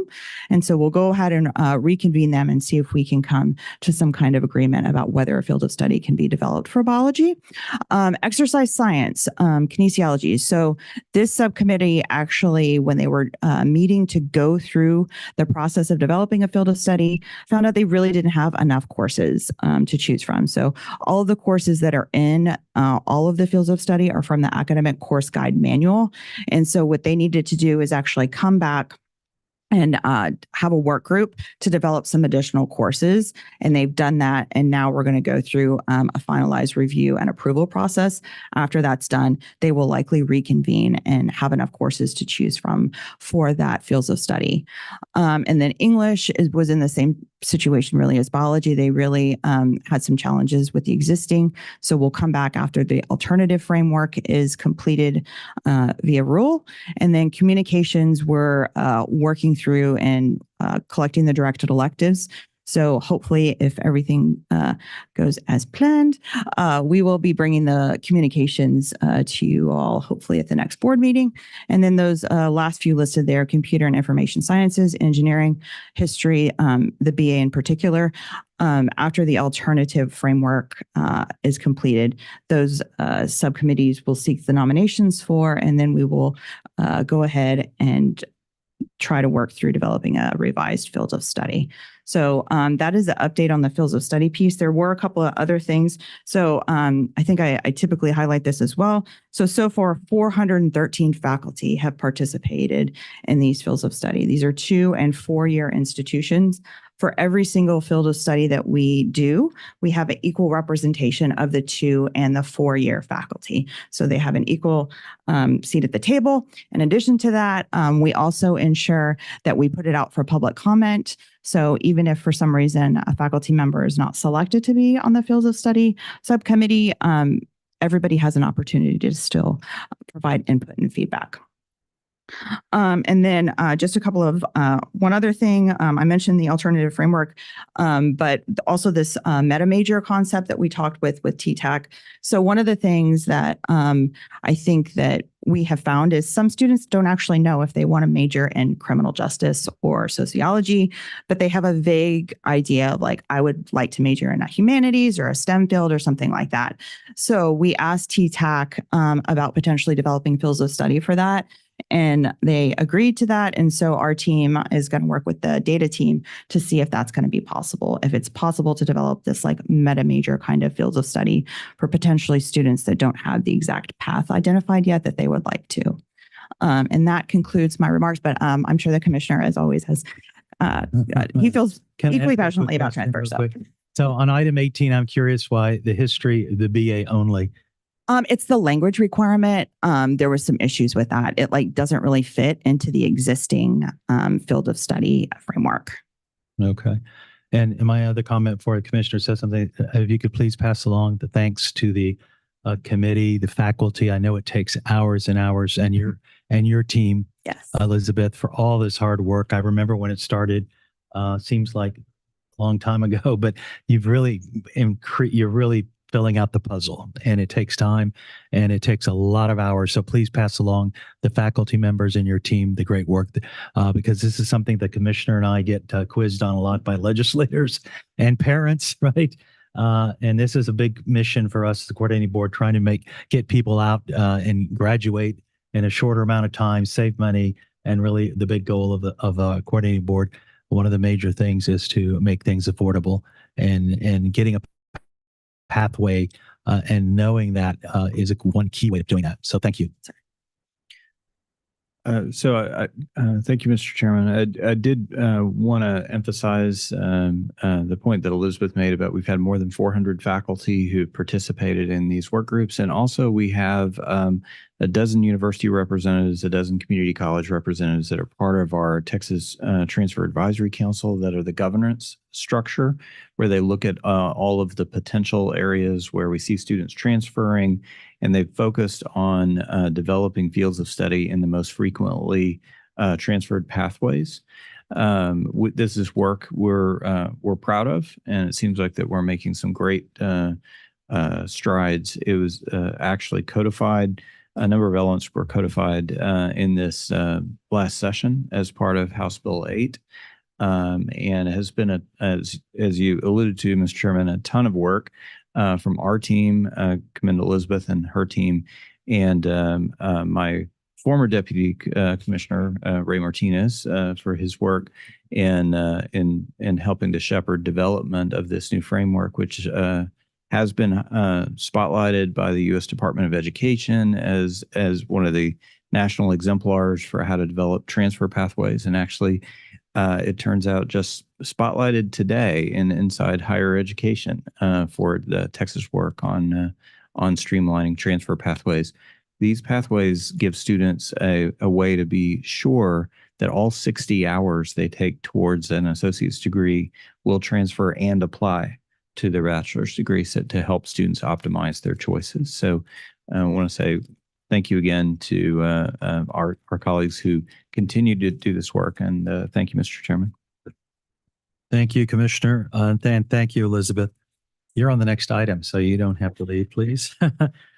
First of all, and members, any other questions? I on just that had for Elizabeth? one quick Yes, question. yes, ma'am. After we finish the 18, are there more fields of study? I'm sure there will be more. So as the commissioner alluded to, we provide the Texas Transfer Advisory Committee the data of the most frequent, because we're trying to grab the most students, right? So we will provide them the data, and then we'll go through and see what's kind of next on the list in terms of what other students' pathways might look like, so that we continue to grab those. And Commissioner. Yeah, I just to pick up on that, and Elizabeth mentioned, and it actually mentioned in the Inside Higher Ed article today, I'm particularly excited about the potential of the work that the TTAC is considering on these meta majors. So a lot of students, they know they might want to do something in STEM, but they're not sure. Do I want to do biology or chemistry, or I want to do something in arts and humanities, but not sure if there are a few students like me that knew they wanted to be a philosophy major when they were freshmen, but that's not how many students are wired. And so I think there's the tremendous potential if we could have sort of these themed pathways that help students optimize their choices as a jumping off point for multiple majors. And for that, we can actually draw on some of the work our universities are engaged in right now to embed associate's degrees within bachelor's degrees programs. And we're working closely with these institutions as they're refining that work. So I think that in particular, so there's some particular fields of study, but instead of just adding another 18 or 25, I think the highest potential could be these more general fields of study. Yeah, I was thinking more in the lines of like cybersecurity or doing something with AI. You know, you could. I mean, there's a huge market for cybersecurity everywhere, so that should be, somewhere close up to the top. Definitely. In both of these, there's tremendous demand, and we see a lot of new programs that are being developed by institutions. And of course, UTSA is standing up a whole new college related to cybersecurity and computer science. So that is definitely something that we will take to the TTAC. Since it's work that's new, since it's work on the frontier, that might actually be easier than a lot of these disciplines where we have long established pathways that we're trying to make changes to. And it looks like that it's still to be developed for the computer and information sciences and engineering. Yes. You know, those are key areas for STEM. I guess I would encourage you to do those as soon as possible, because I think those are really critical for the future students in the state. We certainly agree on that. So those fields, it's going to be the rules change we're going to ask for in July is going to be important for that. So we're going to basically the idea is to create a new framework where students wouldn't have to complete the whole core curriculum as part of their associate's degree, so that they would have a little more flexibility, take some more engineering classes or more computer science classes before they transfer, and then they could finish out their core when they get to the university. So in those programs in particular, the way that students take their core classes, it tends to be more spread out over the 4 years as opposed to taking them up front. So that's why that's going to be important to get that rules changed so we can accelerate that work. And it may be quite different between the different universities, may make it more of That's a right. challenge associated with the requirements. But I think that's one area that clearly should be prioritized given the importance associated with it. Very good. On this topic, any other questions for Ms. Elizabeth? Hearing none, we'll move on to agenda item 7D, which is an update on program approval. Elizabeth Mayer will present this item and be available for questions. Ms. Mayer. Okay, so we've been doing this update since you all adopted the new rules for program approval back in October of 2022. So I'm going to give you an update in terms of progress, in terms of implementation and what we have moving forward. Next slide. So update on rule implementation. Next slide.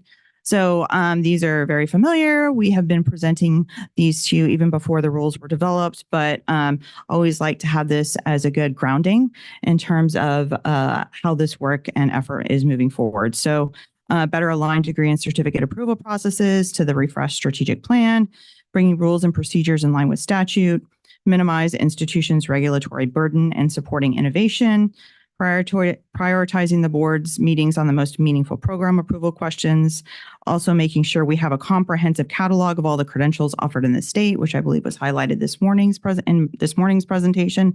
And lastly, improving administratability of program review and approval with policies and processes that are feasible, efficient, and flexible. Next slide. Okay, so in terms of progress, so far we have actually before I dig in, I do want to just thank a couple of folks. So Jim Love and Amelia DeLanda, both in the PMIO office, Mike Myers in ISS, and of course Dr. Emma Gelsinger on my team. None of this would be possible without that collaboration. In terms of the work of academic and health affairs, this is a team sport across divisions, and just really want to emphasize that this work and this progress could not be possible without all of their support. Okay, so so far we have launched 3 online approval forms in the data submission portal that are live for institutional submissions. As you can imagine, we went through some challenges in terms of technically, but all of these are what I'm hoping, at least what I've heard from our institutions, facilitating having a easier way of getting their proposals to us as opposed to a static PDF. So very exciting that we have launched those 3.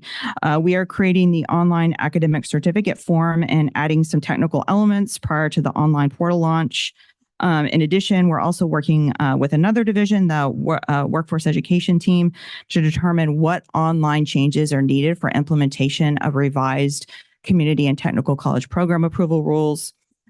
We've drafted new rules related to off-campus education and self-supporting courses, and those will be available for public comment in the coming months, and anticipate bringing those to you, I believe, in July as well.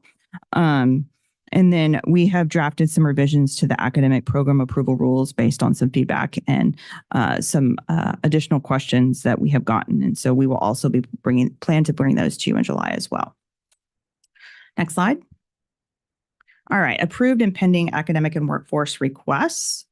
Next slide. So you can see here of what has been completed as of, I think, January 4th through April. So again, this work could not be happening without the support of the Academic and Affairs program team. You can see here it's not an insignificant number of requests that we're getting. So in terms of program changes, you can see we've had 49, and these are typically requests for title changes and designation changes. Some semester credit hour changes there, as well as administrative changes. We've had about 15 of those, and those are typically the creation of or changes to administrative units, such as the departments or colleges. Institutions notify us of these changes so we can ensure that the program inventory is organized correctly and up to date. And just for clarification, the program inventory lists every single degree program that the institution provides. In addition, the distance education, these are requests to change or add modalities for off-campus sites. We've had 21 of those requests. New degree program requests. So you can see there on the right, the different disciplines that we have approved so far. So there's 9, and you can see the variation. We've had 4 engineering and health professions is the next highest with 3. So 9 of those have been approved. Other degree change or other changes, I think we've only had 1 there. That's typically like an accreditation authorization letter or an academic need course. And then planning notifications, these are now required, and we've had 8 of those so far over the time period. Next slide. So these are all of the things in the queue for our team. So we have 42 new degree requests. To the right, you can see the total of 42. So our team will be working through those, and these range from bachelor's programs, bachelor's, master's, or doctoral programs. And then you can see the program change requests as well as the distance education requests are the next highest in terms of what we have pending in our queue right now. Next slide. In terms of the workforce programs, here you can see we have 23 program requests, and then level 1 certs, we have 14 of those in right now, and then 1 level 2 cert, and then 1 advanced technical certificate or ADT. Next slide. And then here you can see all of the things in the queue related to the workforce program. So we have 16 new program requests, and then the various certification requests that we have. Next slide. All right, I'm happy to take any questions on that, but did want to provide you an update in terms of where we are of the things that we have completed and the things in the queue for our teams. Okay, thank you, Elizabeth. Members, any questions on this? Hearing none, we move on to the next item. Thank you, Ms. Mayor. Agenda item 7E is consideration and possible action to acknowledge gifts and donations to the board. This item was approved on consent.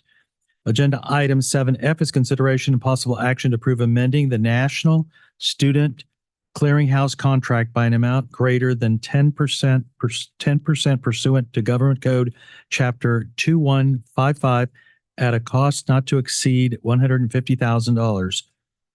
Dr. David Troutman, Deputy Commissioner for Academic Affairs, will provide an overview and be available for questions. Dr. Troutman. Great. Thank you, Chairman. My name is David Troutman, Deputy Commissioner for Academic Affairs of the Coordinating Board. Today, I would like to present to the board the consideration and possible action to approve amending our current National Student Clearinghouse contract by the amount of greater than 10% pursuant of Government Code Chapter 2155 at the cost not to exceed 150,000. Through the amendment of this contract, the coordinating board will gain access to enrollment and graduation outcomes for students who graduate from Texas high schools, but enroll and graduate from higher education institutions outside the state of Texas. This concludes my remarks, and I'm happy to answer any questions. Members, do you have any questions? If not, do I have a motion to approve amending the National Student Clearinghouse contract by an amount greater than 10% pursuant to Government Code Chapter 2155 at a cost not to exceed $150,000? So moved.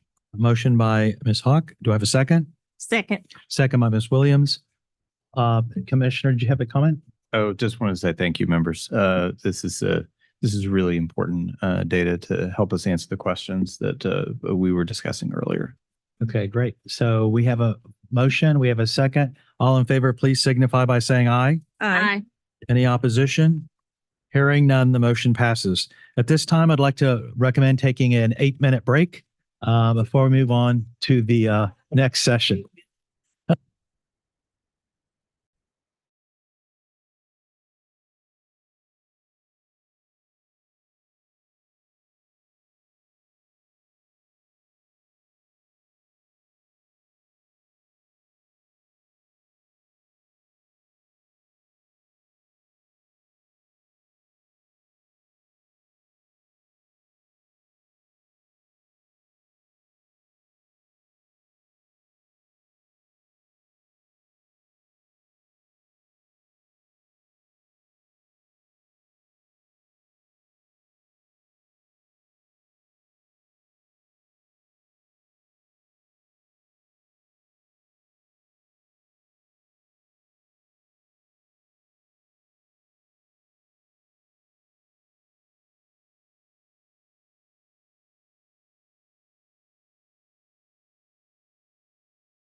items relating to the Committee on Innovation, Data, and Educational Analytics chaired by Javed Anwar. Mr. Anwar.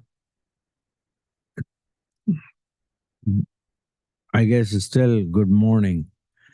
Thank you for joining us for matters relating to Committee on Innovation, Data, and Educational Analytics. Yesterday in committee, we approved a data report related to non-transferable credit and transfer courses, a report related to funding formulas, the appointment of members of 2 advisory committee and proposed rule change. Agenda item 8B through 8D were approved on consent calendar. Agenda item 8E is consideration of possible action to approve recommendation of the Commissioner's Formula Advisory Committee relating to funding formulas for use of Governor and Legislative Budget Board in making appropriation recommendation to the appropriate legislative committee. Ms. Emily Cominier, Assistant Commissioner for Funding, will represent this item and be available to any question. Ms. Emily. Good morning. So as you heard, the coordinating board is required to provide recommendations on higher education formulas to the Legislative Budget Board and Governor's Office each summer prior to a legislative session. To produce these recommendations, we use the Formula Advisory Committee process, and we had one for each of the general academic, state, and technical colleges, and then one for the health-related institutions. So each advisory group is tasked with a list of charges from the commissioner to consider, which primarily relate to legislative requirements or other areas of interest. For the upcoming biennium, the committees all recommended formula funding rates rather than specific funding levels, and recommended that the legislature increase rates to account for inflation and fund the growth of the formula drivers. Additional recommendations for the general academic institutions are related to the technical calculations of the formulas, including an update to the expenditure study, as well as a consideration for the tuition estimate. And then additionally, the general academic and health-related committees looked at funding of health-related programs across the sectors. The groups both recommended creating a new supplement outside of existing formulas to fund certain disciplines at the general academic institutions at the health-related level. This would include nursing, pharmacy, and certain health services programs. Key recommendations for the technical colleges are to fund dual credit through a new formula, include workforce continuing education students in the return value formula, and additionally, the commissioner recommends a technical adjustment to the comparison point of wage data used in the return value formula to more accurately reflect wages in the state. This is in partnership with a recommendation for a conforming adjustment to ensure that the Texas State Technical Colleges are not negatively impacted in the funding they receive for this change. Key recommendations for the health-related institutions are related predominantly to some technical recommendations on new weights, graduate nursing and allied health program, and creating a formalized process for certain supplements in the formula. The committee also recommends to fund mission-specific formulas based on an individual institution's performance towards its target, and the commissioner had 2 additional recommendations. The first is to continue the review of mission-specific formulas while still considering the differences in missions across our varied and unique health-related institutions in the state. And the second is to treat all doctoral students, both those that are research and professional practice doctorates, the same in the funding formula, regardless of their program of study, so we can ensure consistency in the basis of funding for the doctoral programs. This concludes my remarks, and I'm happy to take any questions.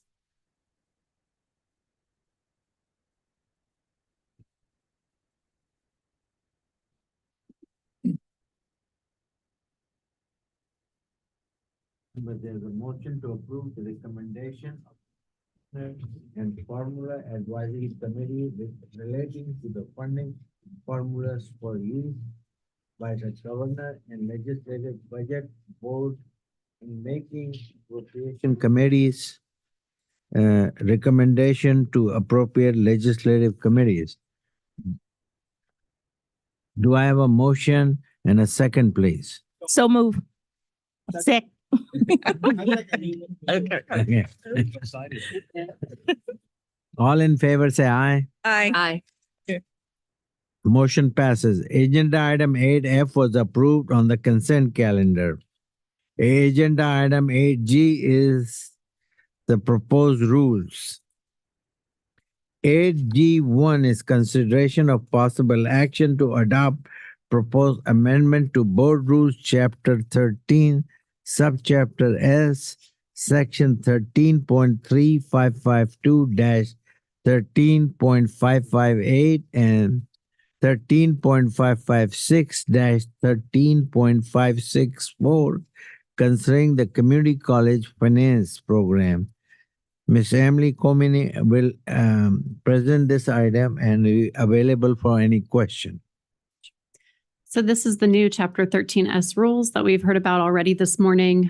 So just quickly, the performance tier, or these rules lay out the calculation of the performance tier and the base tier. The performance tier includes those credentials of value, baseline and premium, and provide for new fundable credentials to start for awards in FY25, including Opportunity High School Diploma and third-party credentials. Institutions also receive enhanced funding for credentials in the high demand fields, which will be the next item on your agenda for how the board determines what is a high demand field. There are two main changes in the rules for our workforce credentials, the institutional credentials for licensure and certification. The first is that there's currently a contact hour threshold to determine what is a fundable institutional credential. However, we have added a phase out date to transition this to our credential value methodology in fiscal year 26. And this was something we really heard from the institutions that they wanted us to consider. And then additionally, that we're requiring the conferring of a credential to actually receive a fundable outcome for this.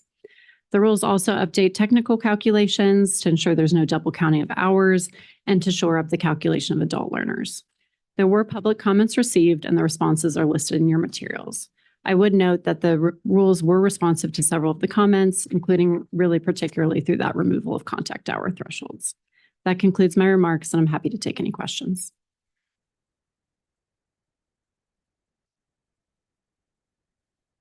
Thank you. At this time, I would like to invite Chelsea Talley to come forward. Ms. Talley, you have 3 minutes to address the board member. Begin by stating your name, where are you from, and who you represent, if any.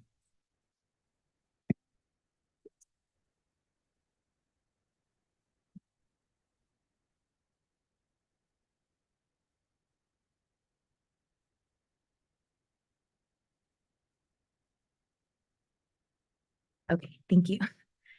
Respected members of the Texas Higher Education Coordinating Board, my name is Chelsea Talley. I'm a proud student at Tarrant County Community College, a member of the Student Advisory Council, and a mom of 2 daughters. I previously testified when House Bill 8 was still under consideration, so it's really an honor to be back. This is a full circle thing.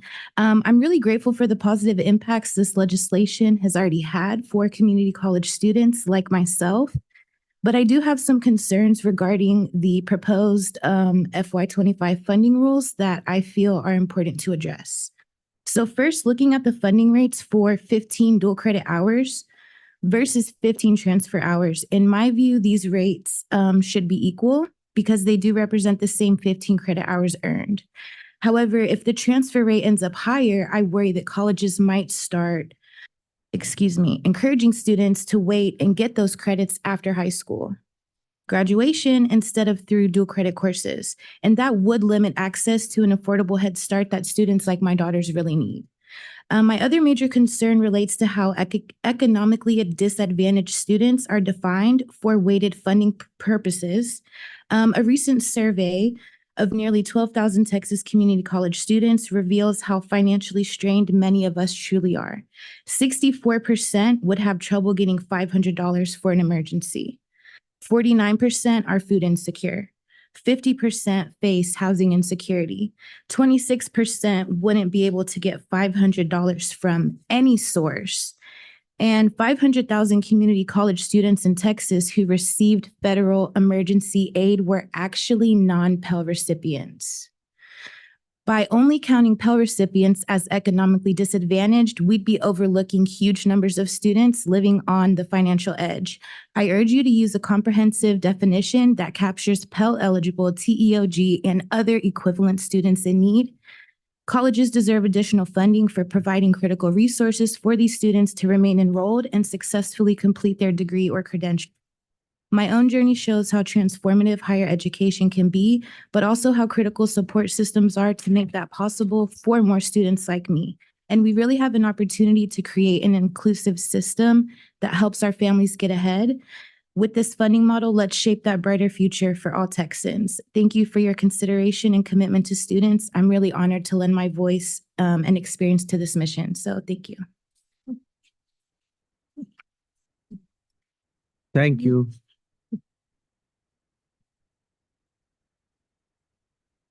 All testimony have been taken. Member, do you have any comments or questions? Mr. Anwar, if I could make one comment and just on this issue of how we set weights and rates. Of course, that's going to be formally dialed in at the July meeting, but I think we take the point about the differences between the dual credit rate and the transfer rate, and this is also an issue that we've been discussing with the community colleges about how we can better account for the different kinds of pathways that students take into their institutions. So our intent is to bring a recommendation that would equalize the rate between the dual credit, dual enrollment, and also the transfer incentive. I would like to thank Ms. Talley for being here and thank you for your comments. And we really appreciate you being here to voice your opinion. Thank you. Commissioner, could you just talk about how we do the economically disadvantaged, why we selected what we did? And so we looked can at some, when we, thanks for the question, Ms. Schwartz. So when we looked at different cost drivers and how we measure those, so there'd be a number of different ways you can measure economically disadvantaged students. Some of those, the institutions have more discretion over how they identify students. The most consistent, reliable way that we could identify students who are economically disadvantaged were students who were the Pell recipients. And so what we opted to recommend in House Bill 8 was relying on Pell recipients and setting a higher weight for those students. So we have a 0.25 weight, or essentially a 25% weight that's associated with the Pell recipient students. I appreciate the point that there are that Pell recipients are just one slice of the of students who are economically disadvantaged, and so the intent in using that measure in the system is not necessarily to pick up the full range of students, but what part of that population can we have sort of the most consistent and reliable indicator, and then we have successfully incorporated a robust weight for those students. So that means the colleges receive a dollar amount for, say, production of an associate's degree, and they actually get 25% more if for every associate's degree holder who was also a Pell recipient.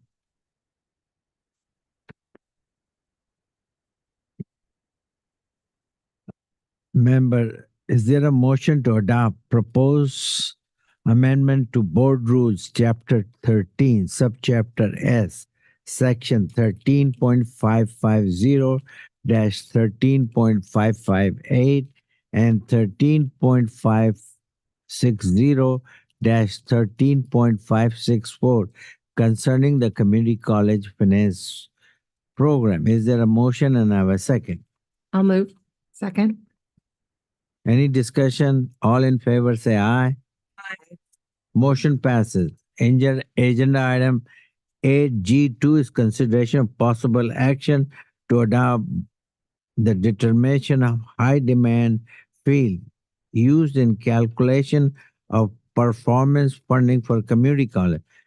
Remember, you have supplement material for this item printed on gold round paper. Miss Emily convener will present and be available to any questions. Please.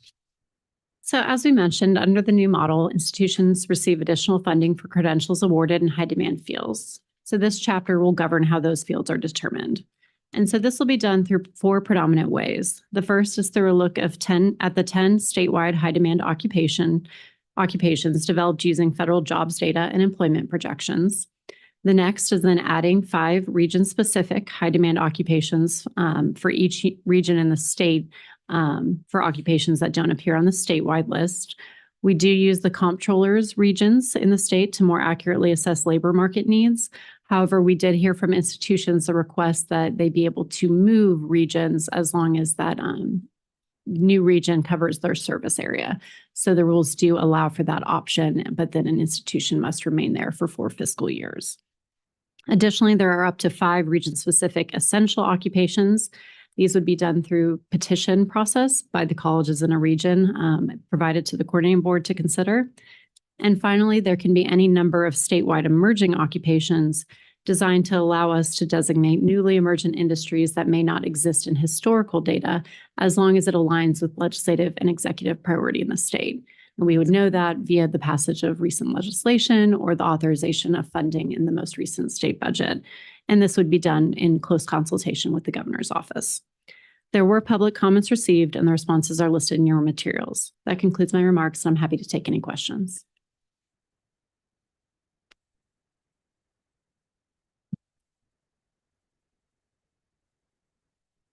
Members, do you have any questions? If not, is there a motion to adopt new rules, chapter 13, subchapter T, section 13.590-13.597 concerning the determination of high demand field used in calculation of performance funding by community college? Do I have a motion and a second, please? So moved. Second. All in favor, aye. Aye. Motion passes.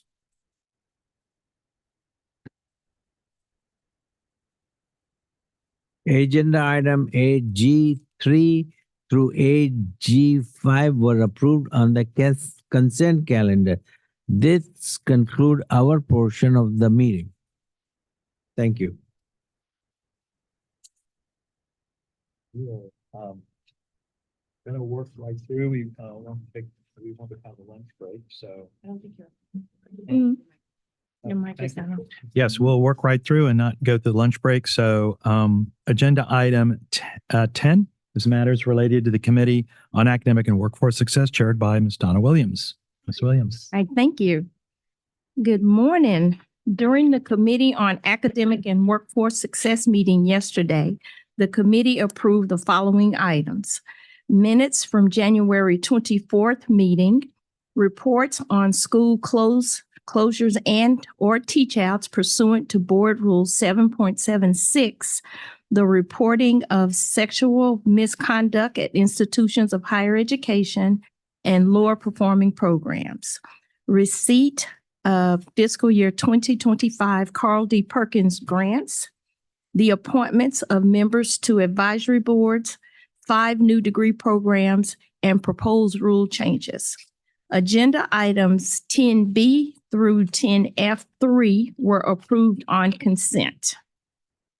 Agenda item 10G is consideration and possible action to approve receipt of fiscal year 2025 Carl D. Perkins Community and Technical Colleges Consolidated Grants Funds not to exceed $43 million, and the receipt of fiscal year 2025 Carl D. Perkins State Leadership Grant Funds not to exceed $5 million.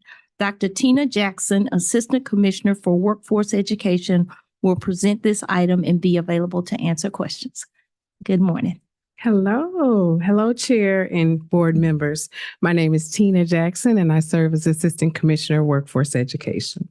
The U.S. Department of Education allocates the Carl D. Perkins Career and Technical Education Funds to states annually. under the Strengthening Career and Technical Education for the 21st Century Act of 2019, also known as Perkins 5.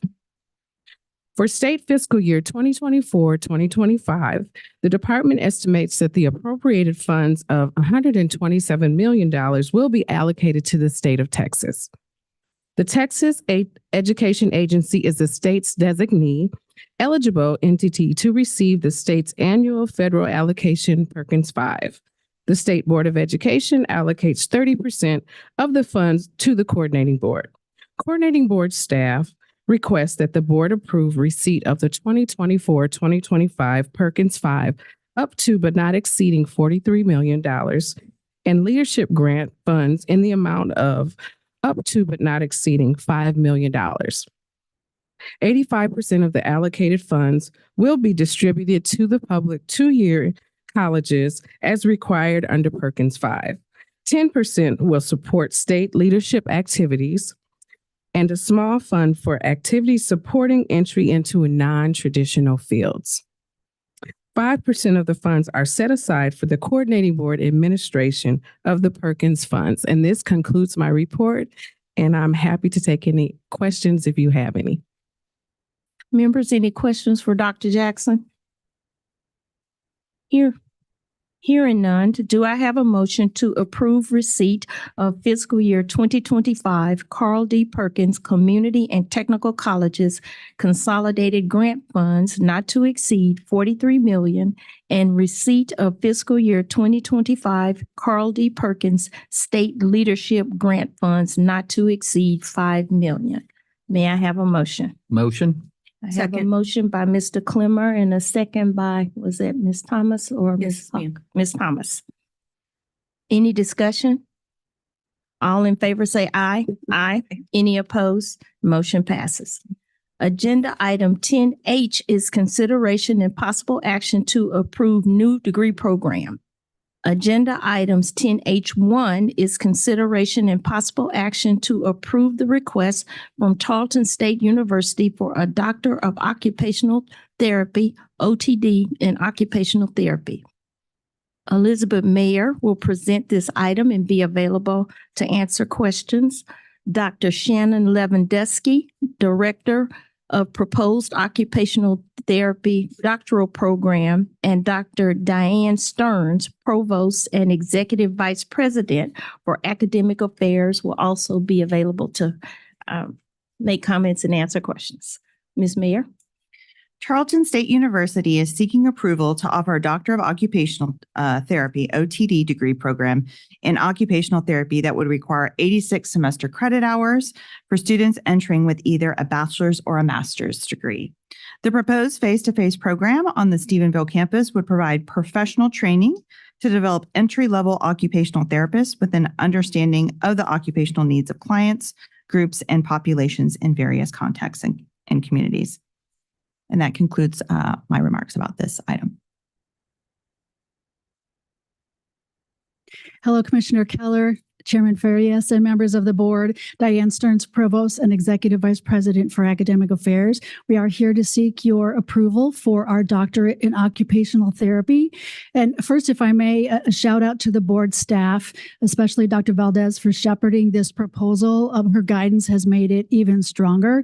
And we hope that with your approval, Tarleton State can begin, at least in part, to assist with alleviating the shortage of healthcare professionals in rural Texas. Thank you.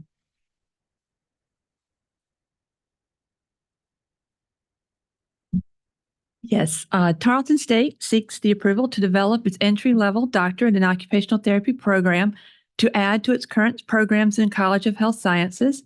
Tarleton State University's proposed doctorate OT program seeks to meet the unique needs of rural and underserved Texas, specifically surrounding counties around ERAL.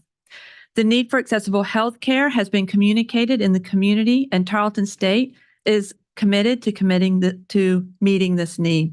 Tarleton State's OTD program will train and educate local students and bring new clinicians to the workforce through community integration and modeling. Preparation for rural employment and OT practice is best facilitated through rural immersion and engagement in local communities. Thank you. Members, any questions? Hearing none, I'll take the motion. Do I have a motion to approve the request from Tarleton State University for a Doctor of Occupational Therapy in Occupational Therapy? May I have a motion? I'll move. I have a motion by Ms. Schwartz. May I have a second? Second. Second by Ms. Thomas. Is there any discussion? All in favor say aye. Aye. Any opposed? Congratulations, the motion passes. Agenda item 10H2 is consideration and possible action to approve the request from Texas State University for a Doctor of Philosophy, a PhD in Civil Engineering. Elizabeth Mayer will present this item. Dr. Kelly Damphus, I know I mispronounce your name all the time, President. Dr. Jesus Jimenez, Director, School of Engineering and Professor, and Dr. Sharikman, Vice Provost for Academic Innovations and Success, will also be available to answer questions. Ms. Mayer. Texas State University is seeking approval to offer a Doctor of Philosophy degree program in civil engineering that would begin in the fall of 2024. The proposed program would be offered face-to-face on the San Marcos campus. The program would require 54 semester credit hours for students entering with a master's degree and 78 semester credit hours for students entering with a bachelor's degree. The proposed program would incorporate components aimed at training students for research-oriented professions in both industry and academia, encompassing traditional civil engineering pathways. And that concludes my remarks for this item. Thank you. Good morning. Good morning. My name is Kelly Damphus, and I serve as the president at Texas State University. And thank you, Commissioner and Mr. Chairman, for allowing us to be here today. At Texas State, we're chewing bubblegum and walking at the same time while we are working hard to promote student success on our campus, including a new transfer initiative that we're working very hard on smoothing the path for our students like me who started at community college and wanted to transfer to a four-year school. We just announced, for example, a new Bats to Cats program initiative that will allow students at ACC to very easily transfer to Texas State. But in addition to that, we're also running towards R1, becoming an R1 institution. And in order to do that, we are increasing the number of PhD programs that we offer on our campus. We are actually have applied for several doctoral programs this year, but we have two before you today. These are high demand PhD programs, the first in civil engineering and the second in integrated molecular and biophysical chemistry. And I'll have experts here to describe more about what they are now. Good morning.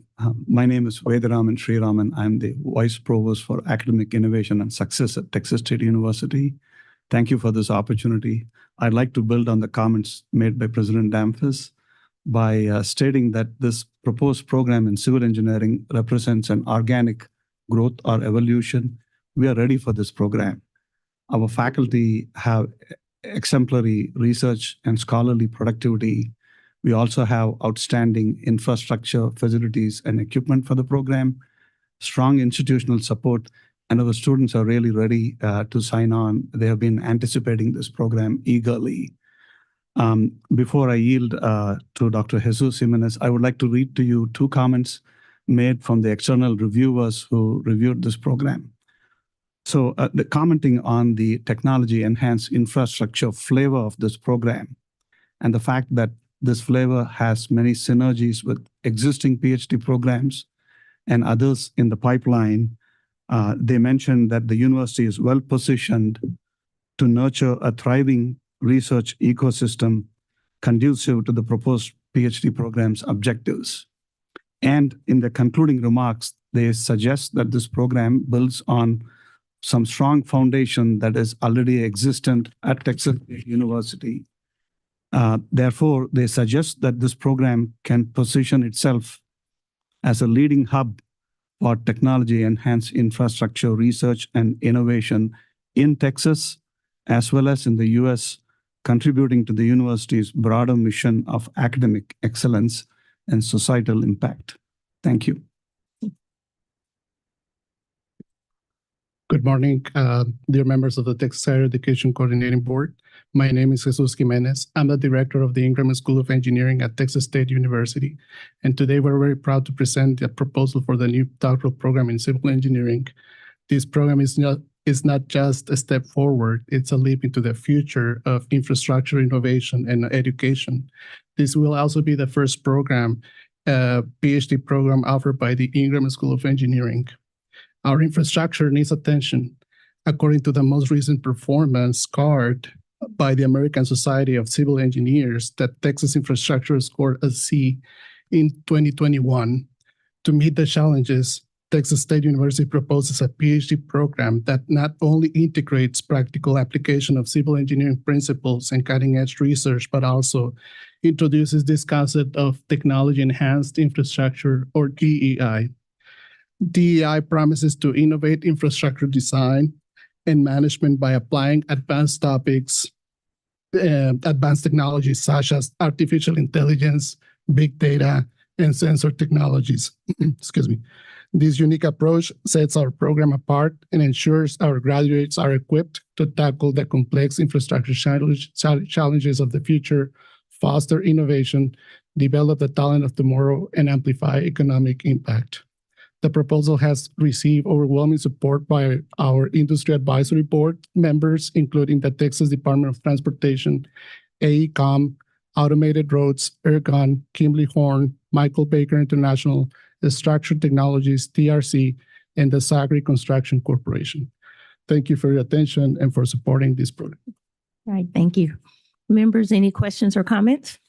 I'd like to make a comment to Dr. Detman-Haas. Thank you for being here. I'm always impressed when the president shows up when there are programs like this, especially at the PhD level, because I know that you're working on that R1, as we've discussed, research and bringing programs to the coordinating board like this is not only going to enhance not only your institution, but the region and the whole state.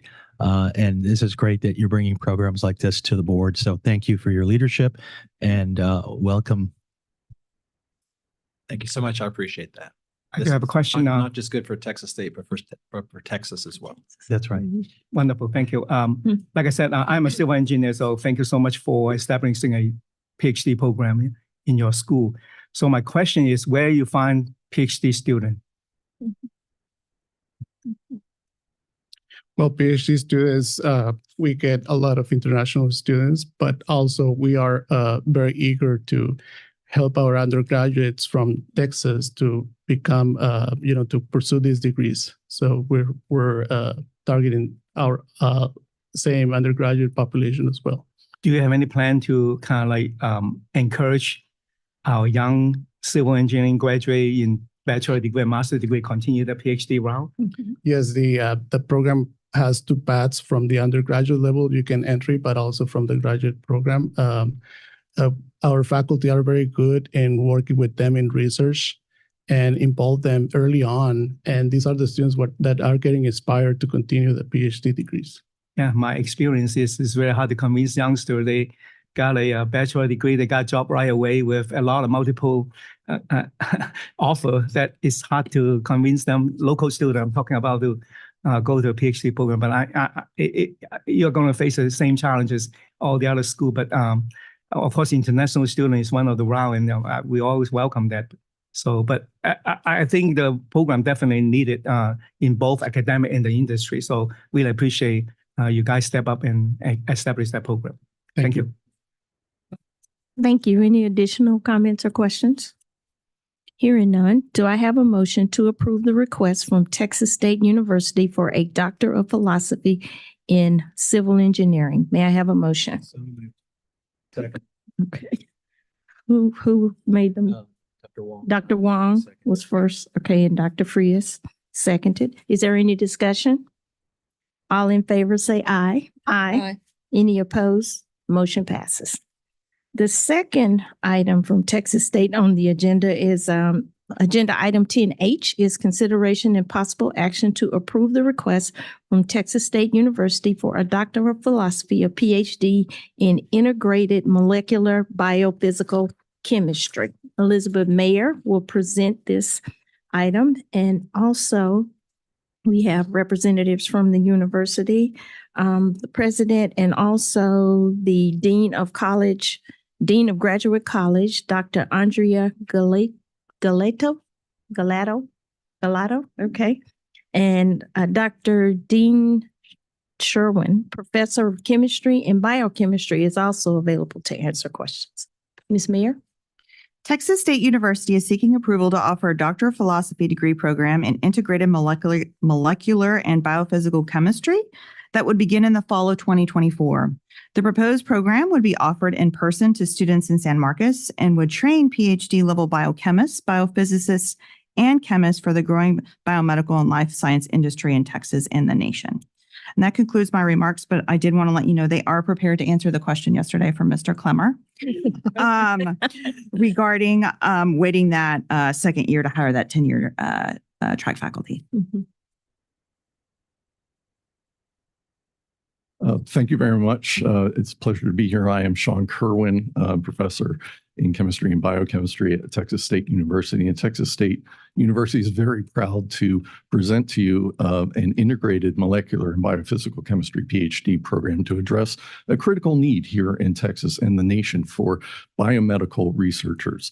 Our program was designed to meet this need using a unique curriculum that is integrated, bringing together all the areas involved in biomedical research from biochemistry, biophysics, and chemistry, as well as including training in core business concepts, business commercialization, and entrepreneurship. And so I will leave my comments brief, and thank you very much for your consideration of our program. I'm Indra Galato, the Dean of the Graduate College. Thank you to the board for considering this proposal, and also thank you for the staff at the coordinating board for their tireless efforts to get us to this point, and to the wonderful feedback we've also received from external reviewers.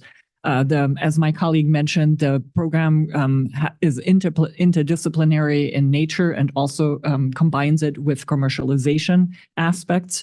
This is a recipe that has worked extremely well for one of our other degree programs on campus. So we are very excited to extend that to this particular discipline. Given the interdisciplinary nature of the program, there are also wonderful synergies with our other existing PhD programs and faculty members. So we are very confident that this will lead to external funding applications at the federal level, that it will address a need in the state of Texas, and that it will provide opportunities for young scholars to move on and become researchers and entrepreneurs in the field. So as graduate dean, I'm very excited at the prospect of having an additional degree program of this caliber at Texas State. Members, any questions or comments? I'd like to comment on, I like the part about the interdisciplinary. As Dr. Wong is our civil engineer expert here, this is my area, chemistry and physics, and undergraduate, not PhD level, obviously, but thank you for the interdisciplinary. Can you give me an example of like the business? I liked what you said, Dr. Kerwin, about the business aspect of it. Can you expound a little bit on that? Absolutely. Thank you so much for the question. So when we look at what industry is looking for PhD hires, one of the things that they're looking for is a basic understanding of business principles and practices. And that's one thing that gets covered in the curriculum of the program that we're discussing here.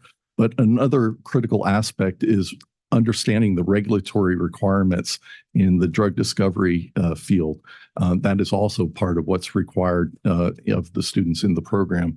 So everything from intellectual property to good manufacturing procedures would be part of the training for the students in the Integrated Molecular and Biophysical Chemistry PhD program. Thank you. I think too often in research, we have solutions looking for a problem when it comes to commercialization, and it doesn't go somewhere. So hopefully through this, we can identify problems and then develop solutions. And this is really exciting work. Thank you very much. Also, can you educate me a little bit? The graduate from this program, actually, they if they want to go to academia, they can teach at in chemistry and biology and pharmacy maybe. So they can go to different route in terms of teaching, right, and research. Yes, thank you for the question. That's absolutely correct because of the interdisciplinary nature of the program and the commercialization component. I think our graduates would be sought after in academic jobs as well as in industry because they would have that cross-disciplinary training as well as understanding the importance of commercialization and meeting needs in the commercial space. Actually, the big money is commercial, actually, not go to academy. but what I'm saying is they have the opportunity to actually search, so they can actually take that route as well. But I think this program, we don't have a lot of program actually in Texas. We have only 2 other schools as this program. So commercialization and research and development probably join all your graduate. After graduate, they will have offer from those industry instead of going to teach. But like I said, they still have that route. I'm interested in because they are doing research actually during that program as well. So that's correct. And I could bring up a similar program at Texas State University, our MSEC program, or Material Science Engineering and Commercialization program that has a similar emphasis on the commercialization and training PhDs to go out in industries and start companies themselves. And even in that program, over 10% of the graduates are ending up in academics. So I see the same sort of situation would evolve for the Integrated Molecular and Biophysical Chemistry PhD program. That's great to know. Thank you so much. Appreciate it. So I had a, go ahead. Okay, thank you. Mr. Clemmer, I was going to answer your question and come back, Mr. Wong, and answer yours as well. The question was about the hiring timeline for new faculty in the program and why weren't we hiring? Yes. And so through the strategic planning process of creating all of these new doctoral programs, we looked at the timeline of when we would have to hire people. And most of the programs are hiring people in the 2nd and 3rd year because the cohorts will be relatively small at the beginning and we already have faculty in place. So the faculty who are currently teaching classes for us at undergraduate master's levels will start teaching the doctoral programs. In the 2nd and 3rd and 4th years, we'll have to hire faculty to teach the program. So it defers the cost by about a year. Good. That's great. Thank you very much. I just wanted to be sure that you're going to get adequately staffed to be able to support them. Super important. That's a great question. Mr. Wong, I was going to come back and address your question about where the students will come from. In all of our doctoral programs, one of our strategies is to grow our own master's and doctoral students. We have 35,000 undergraduate students, many of whom have no idea what it means to go to graduate school. Like I was only pushed into it by my wife. And so I didn't know about what it meant to be a doctoral student. Many of our students are first generation and Pell eligible students that are worried about getting jobs. And so we've increased the tuition waiver program and stipend program so they'll actually get paid to go to earn their doctorate. We're also creating housing on campus for many of our international students who will come here to defray the costs of attending as well. As you heard earlier today, the cost of living in Texas is rising, especially in places like San Marcos. And so we think providing on-campus housing for our graduate students, which is pretty common on many older R1 institutions, but not on newer ones like ours. And so that'll be another way we'll defer the costs and make it more enticing for students to earn their doctoral degree. I really appreciate what you're saying, to encourage students to go to PhD program. I was pushing PhD because I was a foreign student. Nobody hired me, so I have to go continue my study. So I got into PhD, but the school actually gave me scholarship, gave me all the assistance. That's why I survived in my PhD program. So I think we need to have some way to encourage local students as well as other students to continue the academic route. I appreciate it. So I fully support the program as well. But I had a quick comment since we've got the president here. You mentioned ACC and is it a PACE program that you have, or that's another university? I think they use that acronym, but tell us a little bit about that since we've got you here in terms of how ACC and some of the programs work. Yeah, it's really interesting. Students who attend community colleges do so for a number of reasons. Some of them want to go directly into trades and have no design or desire to go to college, but some of them discover along the way that maybe college does work for them. And so they start thinking about going to a 4-year school. Other students go to two-year school for cost and location geography with the ultimate plan forever to always transfer to a four-year school. But for all of those students, the transition from a two-year school to a four-year school can be challenging, not because of anything they're doing, but because of what we're doing on our end as the receiver, not having good articulation agreements in place. So you might take 60 hours for your associate degree, but only 45 of them work.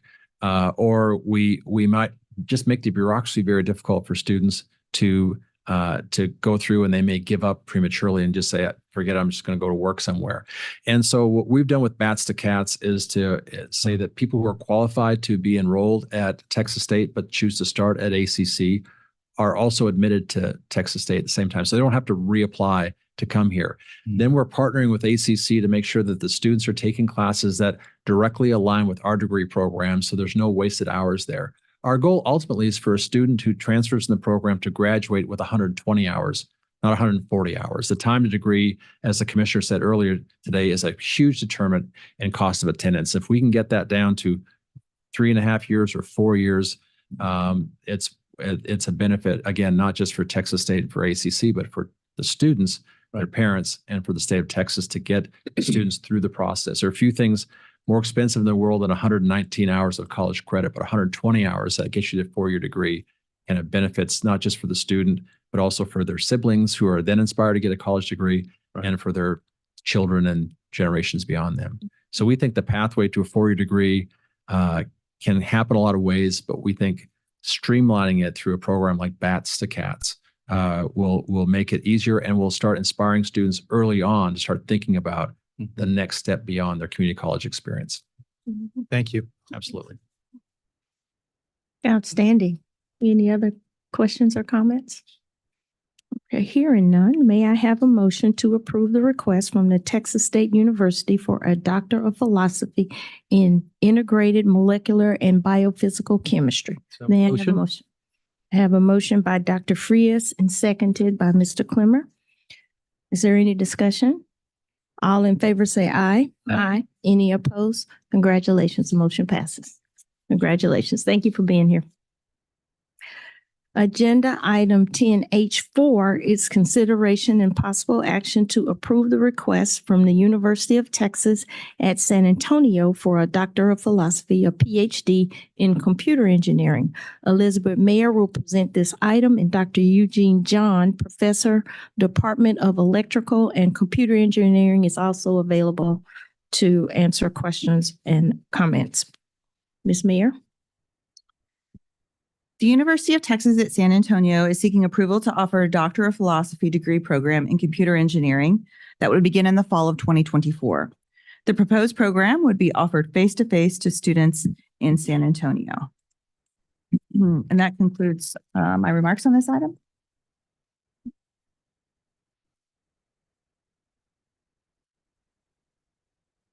I'm Dr. John, Eugene John from the University of Texas.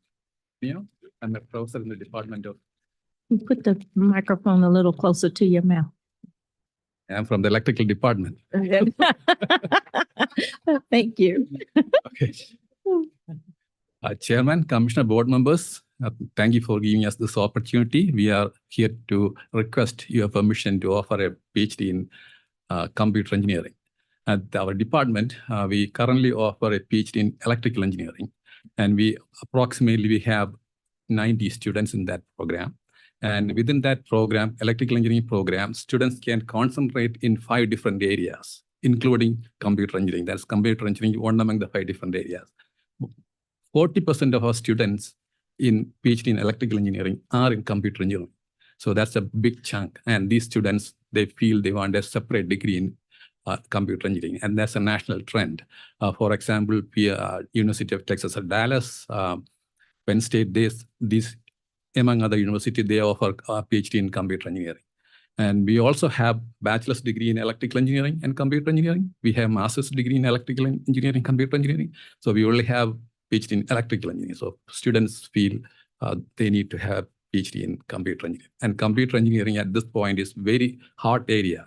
All hardware for artificial intelligence, machine learning, cybersecurity, cloud computing, microprocessor, you name it. It's a very, very hot area. So that's why we are here. I'm happy to answer any questions you may have. Thank you. Members, any questions or comments? I do have a question. In your departments for this new program, so the electrical engineer professor will be teaching the hardware. So who is going to teach the software for the computer engineering program? Within our computer engineering department, we already have electrical engineering with the computer engineering. So we just do the same thing. We have people who teach software already in our department. Do you have computer science in your school? Yes, that's a separate. But it's separate. They are not crossing over to teach, right? No. So they are in College of Science. We are in College of Engineering. You are very self-sufficient in terms of teaching the computer engineering. Yes. All right. Thank you. Additional questions or comments? Hearing none, do I have a motion to approve the request from the University of Texas at San Antonio for a Doctor of Philosophy in Computer Engineering? May I have a motion? I have a motion by Mr. Clemmer. May I have a second? I'll second. Second by Donna. Any discussion? All in favor say aye. Aye. Any opposed? Motion passes. Thank you. Thank you. Congratulations.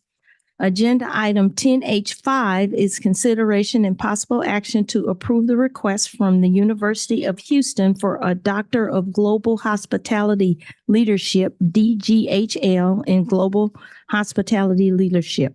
Elizabeth Mayer will present this item and be available to answer questions. Dr. Ki Ju Bak, Associate Dean for Research and Graduate Studies, Conrad North Hilton College of Global Hospitality. And I'm going to call you Dr. G, Associate Professor for Conrad N. Hilton College of Global Hospitality Leadership, and Dr. Sarah Lawson, Vice Provost and Dean for Graduate School, and will also be available to answer questions. Elizabeth Mayer. The University of Houston is seeking approval to offer a Doctor of Global Hospitality Leadership degree program in Global Hospitality Leadership that would begin in the fall of 2025, as I mentioned yesterday. The proposed program would be offered completely online, and it would be a professional program intended for executives already in the workforce, not a research PhD intended for academics. Students are expected to have at least 5 years of high-level employment in the industry before the program and remain employed during the part-time program, and also plan to remain with their employer after the program. And that concludes my remarks on this item. All right, thank you.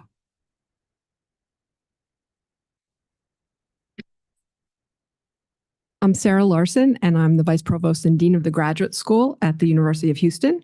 Thank you to the board for consideration of this request to create a new doctoral program. The Conrad Hilton College of Global Hospitality Leadership at the University of Houston is a leading college with an international reputation in the hospitality field. The Doctorate in Global Hospitality Leadership is an innovative program for hospitality executives and will be the first of its kind in the U.S.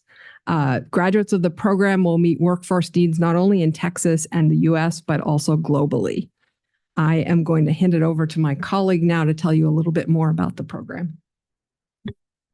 Thank you, Daniel Larson. Thank you, the committee, Chairman, Commissioner.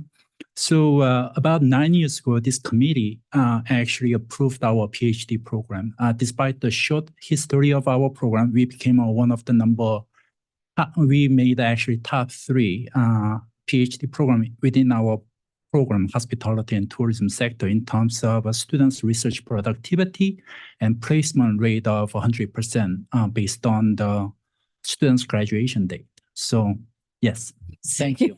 So, and also at the same time, we actually developed the online executive master's program to dealing with the current employment status, labor workforce, and so forth. By observing these 2 phenomena, that we've been doing a wonderful job, and then there were great demand from the industry for those who are thinking about to change their career path while working in their sectors of the hospitality or tourism industry, or the people especially in not only in US, but the people who are teaching or who are the educator without terminal degrees in Latin American countries as well as the European countries, the governments, they just recently changed the policy that everybody has to have a terminal degree at a certain point. So there was great demand. As you can see, how the world is changing and everything, things like that. So I will just make it short. So since there is a great demand with our strong competency in teaching for the future leaders in the hospitality industry, this becomes natural to develop our program. And Dr. Priyanka Guchai will further mention briefly about the content, the scope. I actually wanted to ask her to pronounce my last name, but you kind of gave it up. My name is Dr. Priyanka Guchai. I am an associate professor and a professor in charge of the DGHL program. Just to add, so this program is completely online. It's asynchronous, which gives flexibility to the professionals to take the course anytime at their own pace without sacrificing their jobs. And I think this is in alignment with what we were discussing in the morning, that students do not need to choose if they want to learn or if they want to work. So this is I am very proud and I'm glad that we have a program which is in complete alignment with what we were discussing about including about targeting different groups and who we can service. So I think this is what we are doing through this program, and I am very happy to answer any questions you may have. Thank you. Members, any questions or comments? Just a quick question. It's a great tool for working professionals in the hospitality field. And since it's online, I guess they could be anywhere in the world in theory and take it. Do you have any plans? How do you plan to spread the good word that this is available? Do you plan to market it within the industry, or what's your plan there? So if you approve this program today, we have already built in the marketing strategies. We spread out using social media, and also we have a wonderful alumni and the industry engagement. Many of the companies are already they are the ones who actually contact us to develop this search program to dealing with the employee development program and things like that. So we will use so many different vehicles to promote this program. And of course, we have a wonderful international partner education system. Like there are several different schools that they are also requesting this kind of services. Anyone else? I just want, go ahead. Just a comment. And first of all, thank you for beautiful Hilton Hotel. I spend way too much money in the Eric restaurant. So but anyway, I want to ask, I would like to ask where those students come from all over the world, but are you projecting mostly in the United States or international student, or what's the proportion? What are your projections? Actually, our name is in global hospitality leadership, so we should target the global market.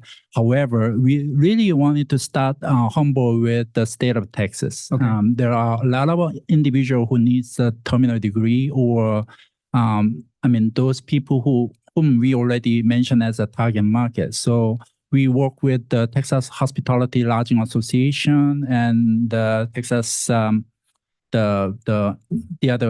the Restaurant Association, TRA, and things like that. So we are also talking to several different people, the local hotel entrepreneurs, as well as the community college teachers. So that's how we are going to do the local marketing strategies. But when it comes to global marketing strategies, I just kind of mentioned that. So hopefully we can make a mix, half and half, domestic and international.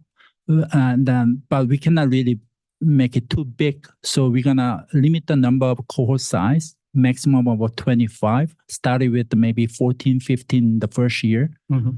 Because one of the challenge about the online degree program is sometimes the program is geared towards too many numbers, that then the program goes suffering from the quality. So we really wanted to focus on the quality over quantity, but we want to be very diverse enough to cover the both global and local markets needs.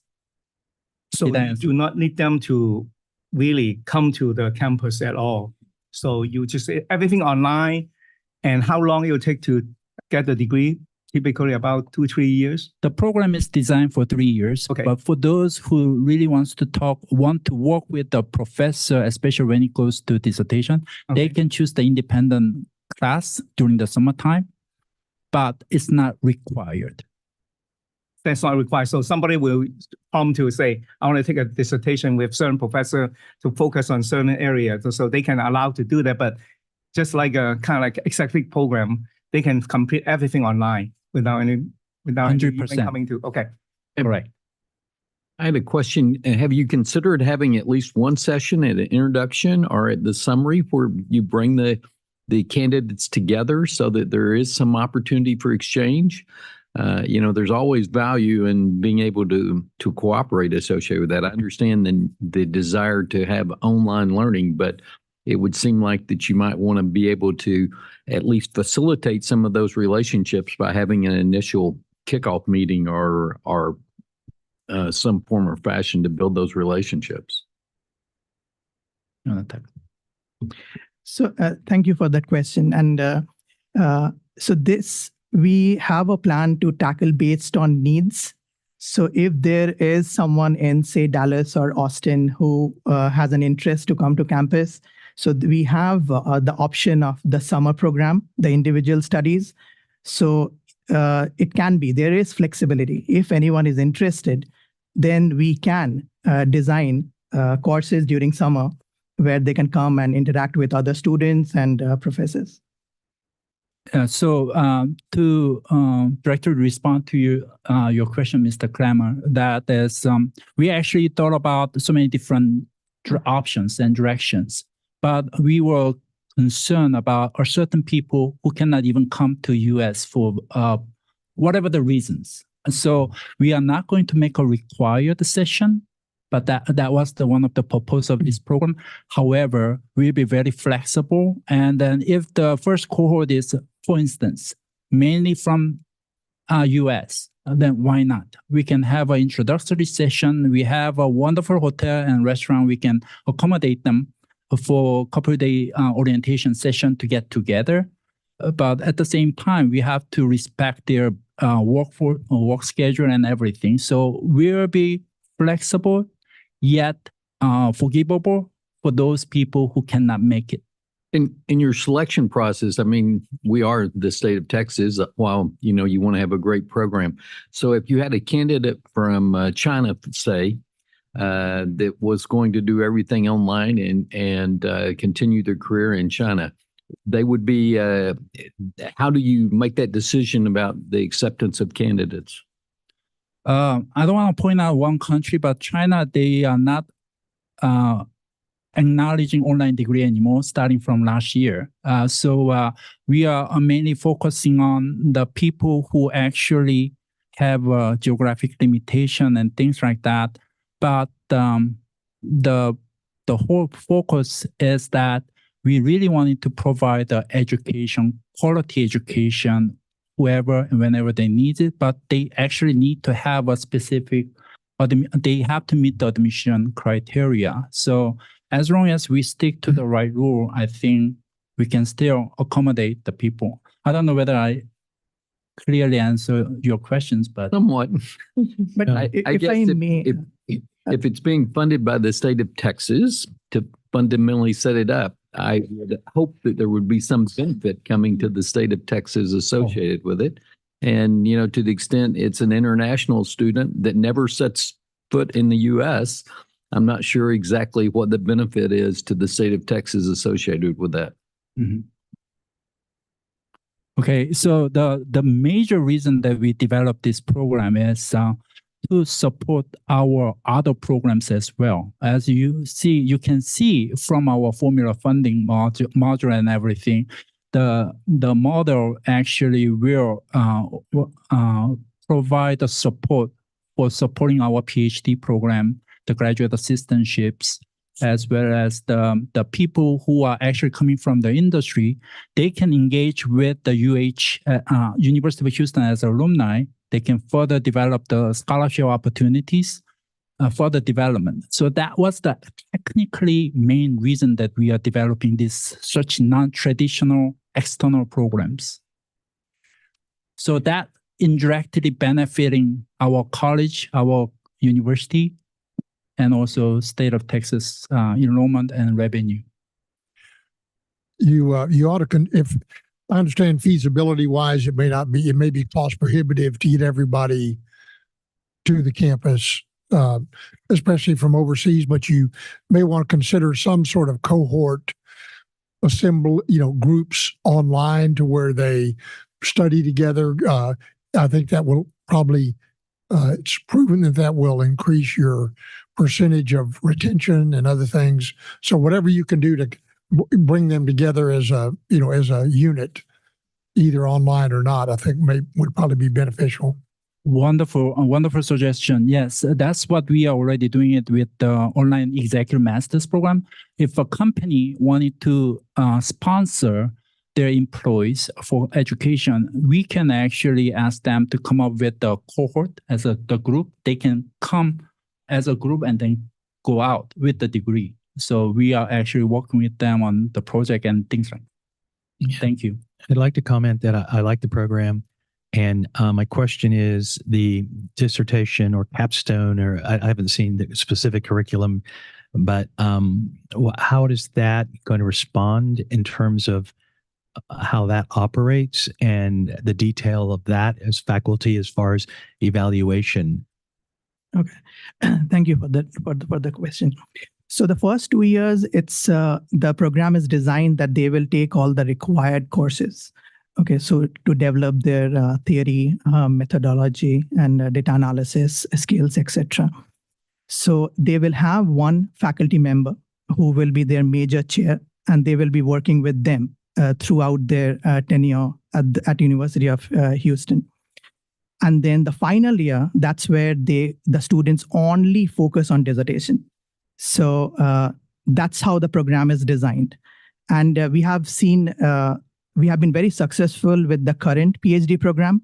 Students have been able to graduate on time. They have been able to finish their dissertation, like quality dissertation within the assigned period. So we are hoping it will be the same with this new program as well.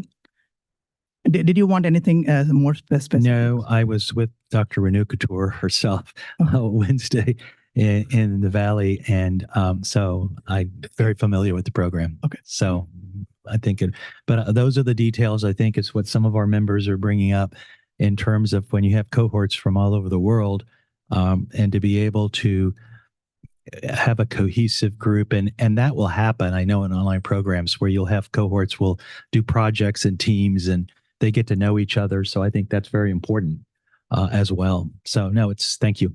Thank you. Additional questions or comments? Hearing none, do I have a motion to approve the request from the University of Texas for a Doctor of Global Hospitality Leadership? University of Houston. Excuse me. Did I say University of Texas? Houston. Sorry, I am so sorry. I will start over. Do I have a motion to approve the request from the University of Houston for a Doctor of Global Hospitality Leadership in Global Hospitality Leadership? May I have a motion? So moved. Second. Have a motion by Mr. Wilson and seconded by Mr. Wong. Is there any discussion? All in favor say aye. Aye. Aye. Any opposed? Congratulations. Congratulations. Thank you. Agenda item 10I is the proposed rules. Agenda item 10I 1 through 2 were approved on consent. Agenda item 10I 3 is consideration and possible action amendments to board rules, chapter 4, subchapter B, sections 4.22, 4.23, 4.27, 4.29, 4.32, 4.34, and 4.39 concerning transfer of credits, core curricular, and field of study curricula. Members, you have supplemental materials for this item printed on gold rod paper. Elizabeth Mayer will present this item and be available to answer questions. Ms. Mayer. Okay, so I went over the details of this yesterday, but just as a reminder, so these amendments will encourage the free and appropriate transferability of lower division course credit among institutions of higher education and provide for the smooth transfer of lower division credit, including for the core curriculum, the fields of study, and a procedure for the resolution of transfer disputes. These rules will align with the revisions that were part of HB 8. And in addition, these will include the addition of Texas Direct to the rules. And that concludes my remarks for this item. Members, any questions or comments for Ms. Mayer?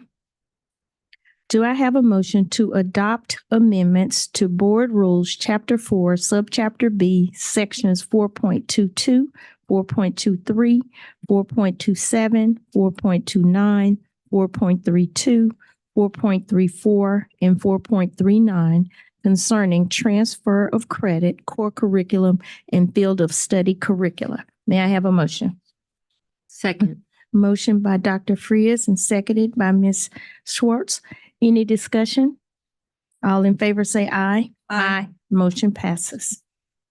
Agenda item 10I4 is consideration and possible action to repeal Board Rules, Chapter 4, Subchapter C, Sections 4.51 through 4.63, and adopt new Board Rules, Chapter 4, Subchapter Sections 4.51 through 4.62 concerning college readiness standards and the Texas Success Initiative, TSI. Dr. Jenny L. Strother, Assistant Commissioner for Student Success, will present this item and be available to answer questions. Dr. Strother. Good afternoon, Board. The Coordinating Board proposes the repeal and adoption of new rules concerning college readiness standards and the Texas Success Initiative, also known as TSI. As you all know, we discussed yesterday, TSI is a system established in statute for assessing whether students have met requirements to be deemed college ready, requiring advising and academic assistance supporting students' successful course completion and momentum towards meeting academic and career goals. Repeal and adoption of new rules will modernize existing rules related to the TSI to reflect best practices in the delivery of developmental ed. These rules clarify that college readiness standards do not apply to a high school student who is non-degree seeking, and an institution shall not require a non-degree seeking high school student to be assessed for college readiness.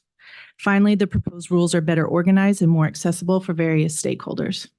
As I mentioned yesterday, we did have one comment during the 30-day public comment period, and it was due to an inadvertent, we left off an exemption for the Algebra 2 EOC, and we agreed and we added it back in. This concludes my remarks, and I'm available for any questions. Any questions or comments? Do I have a motion to repeal Board Rules, Chapter 4, Subchapter C, Sections 4.51 through 4.63, and adopt new Board Rules, Chapter 4, Subchapter C, Sections 4.51 through 4.62 concerning college readiness standards and the Texas Success Initiative, TSI? May I have a motion? So moved. A motion by Ms. Thomas. May I have a second? Second. Second by Dr. Wong. Is there any discussion? All in favor say aye. Aye. Any opposed? Motion passes. Agenda item 10I5 is consideration and possible action to repeal and adopt new Board Rules, Chapter 4, Subchapter D, Sections 4.81 through 4.87 concerning dual credit partnerships between secondary schools and Texas public colleges. Elizabeth Mayer will present this item and be available to answer questions. Ms. Mayer. Okay, as I did yesterday, I provided a fair amount of detail about what these new rules look like. We will be replacing the existing rules of 4.81 through 4.86, which the Coordinating Board will repeal These rules did go through the negotiated rulemaking process to develop. And in addition, the coordinating board received comments from 2 Texas institutions of higher education and 1 nonprofit organization during the public comment period for the proposed new rules, including comments regarding the proposed rules for College Connect courses. As always, as I stated yesterday, we always appreciate the feedback from our stakeholders as we're developing new rules. So these new rules clarify reporting and funding requirements for institutions and make the definitions uniform across the coordinating board rules. In addition, the coordinating board will use the definitions for dual credit of its rules and will streamline the institution's compliance and reporting obligations. And that concludes my remarks for this item. Any questions or comments? Do I have a motion to repeal and adopt new board rules, Chapter 4, Subchapter D, Sections 4.81 through 4.87 concerning dual credit partnerships between secondary schools and Texas public colleges? May I have a motion? So moved. Have a motion by Dr. Frias. May I have a second? I'll second. Is there any discussion? All in favor say aye. Aye. Any opposed? The motion passes. Agenda item 10I6 was approved on consent. Agenda item 10I7 is consideration and possible action to adopt new board rules, Chapter 4, Subchapter X, Sections 4.370 through 4.376 concerning parenting and pregnant students. Dr. Strother will present this item and be available to answer questions. Thank you. The coordinating board proposes rules relating to the protection of pregnant and parenting students, resources for such students, and reporting requirements. These rules encompass 3 bills passed in the 88th legislative session: HB 1361 related to liaison officer for parenting students, SB 412 pregnant and parenting student protections, and SB 459 student parent early registration. As we drafted the rules, we did seek stakeholder feedback through surveys out in the field. We also engaged our Student Success Advisory Work Group and had several conversations with representatives from the systems. During our 30-day public comment period, we did receive several comments, and I want to emphasize how appreciative we are for those comments as they did strengthen the rule. In particular, due to the comments received related to Rule 4.375, it has been updated to consider the flexibility needed based on the circumstances of a student's academic program, excused absences, leave of absence, and return to the program as long as the program still exists and meets accreditation standards. Specifically, the rule is restructured to incorporate 4.375B, which addresses excused absences, and 4.375C, which delineates leave of absence to offer clearer guidelines to institutions. These revisions are made in response to comments by institutions to better address specific program requirements, including short courses and clinical rotations, for which a student may not be able to miss more than 3 days. We are seeking approval to adopt these new rules, which provide clarity and guidance to students, institutions of higher education, and the coordinating board staff for implementation of these programs and data collection requirements. This concludes my remarks, and I'm available for questions. Thank you. Any questions or comments? Do I have a motion to amend and adopt new board rules, Chapter 4, Subchapter X, Sections 4.370 through 4.376 concerning parenting and pregnant students? May I have a motion? A motion by Mr. Clemmer. May I have a second? Second. Second by Ms. Thomas. Any discussion? All in favor say aye. Aye. Any opposed? The motion passes. Agenda item 10I8 and 10I9 were approved on consent. Agenda item 10I10 is consideration and possible action to adopt new board rules, Chapter 12, Subchapter A, Sections 12.1 through 12.9 concerning the Opportunity High School Diploma Program. Lee Rector, Assistant Commissioner for Workforce Education, will present this item and be available to answer questions. Good morning. Good afternoon. Good afternoon, members. Thank you, Madam Chairman. Again, Lee Rector, Associate Commissioner for Workforce Education. You may recall from yesterday that this agenda item relates to the implementation of House Bill 8 and the establishment of the Opportunity High School Diploma. Specifically, this item lays out new rules for adoption that govern the diploma program, its implementation, and provide guidance and clarity to the coordinating board and colleges for implementation of the program. The proposed rules establish a framework to provide Opportunity High School Diploma Program as a competency-based education diploma program for adult students aged 18 or over who do not have a high school diploma and who are also concurrently enrolled in a workforce education program. The rules establish the 5 core competency areas of the program, including quantitative reasoning, scientific reasoning, civics, communication, and workplace success skills. As a requirement, colleges must use assessments that are approved by the commissioner, and the rules also require that a college apply to the coordinating board, be approved by the commissioner to offer the program, and note that the commissioner may approve up to 5 colleges or 5 consortia to offer the program. In administering the program, the commissioner will consult with the Texas Workforce Commission and its Tri-Agency Workforce Commission. And you will recall from yesterday the emphasis that Commissioner Keller placed on consultation with employers in particular with regard to this program. And finally, a college with an approved program must submit an annual report to the coordinating board for use in determining effectiveness in the program. That concludes my remarks regarding the rule. Commissioner, do you want me to flag anything about coming back in July? Well, this work will be ongoing with the colleges. We're in the design phase of this program, so we will be back in July as the program comes into focus, and then also keep the board apprised as we roll this out. Yeah, great. Thank you. And Commissioner, would you elaborate a little bit on the what we talked about yesterday about the difference between the that it is equivalent to a high school? Yeah, thank you, Ms. Williams. So this is one of the things that's important about this program is in statute, it's outlined as a Texas high school diploma program, especially for purposes of admission to our higher education institutions. This is not an equivalency. It's not a GED. We do see in the data that that GEDs just don't have the same kind of wage premium associated with them that high school diplomas do.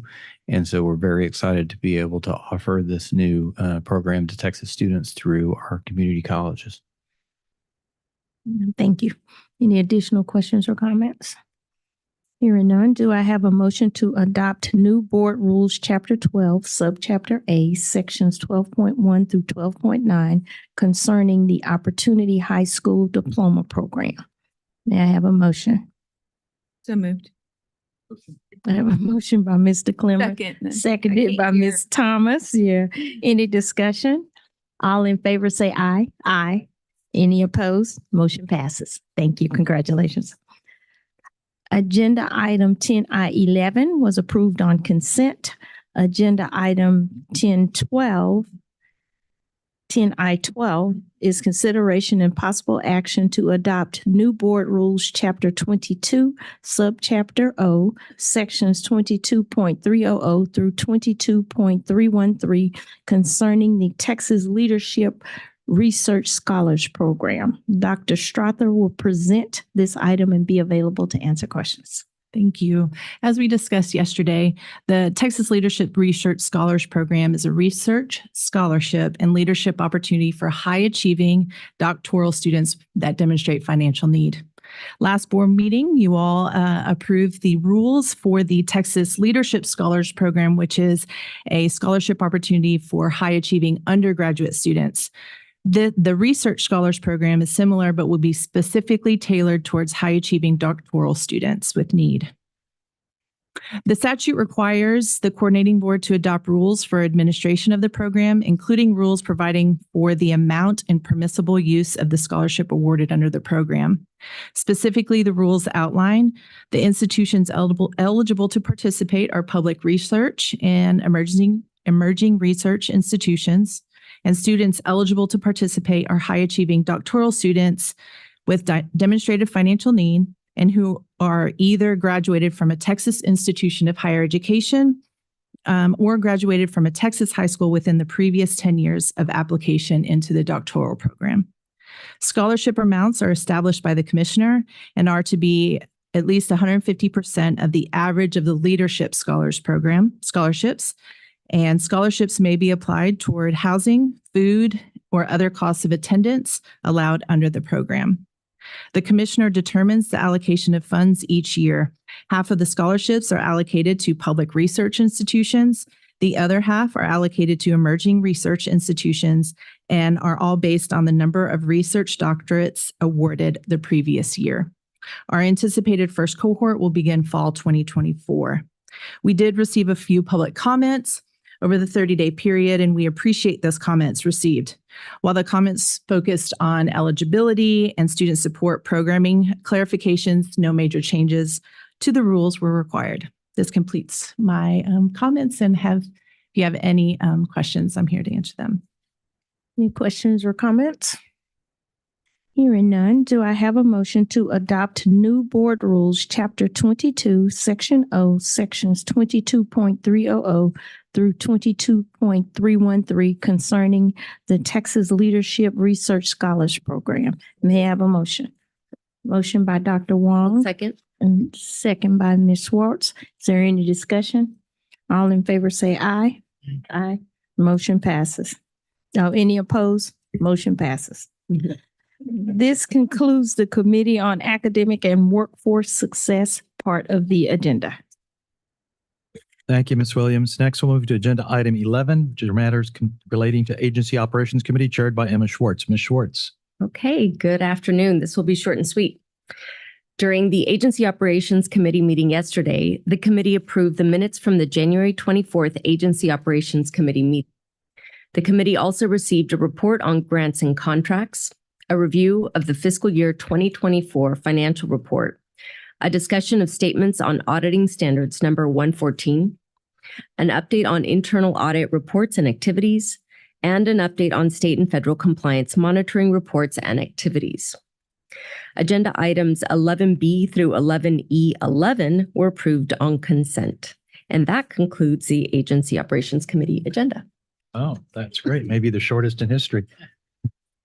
Okay, that's very nice. Okay, this concludes our meeting. The time is now 12:51 p.m. Do I have a motion to adjourn? Motion by Dr. Wong, a second. Second by Stacy Hawk. All in favor, please signify by saying aye. Aye. Any opposed? Hearing none, motion passes. Thank you all very much. Have a good afternoon.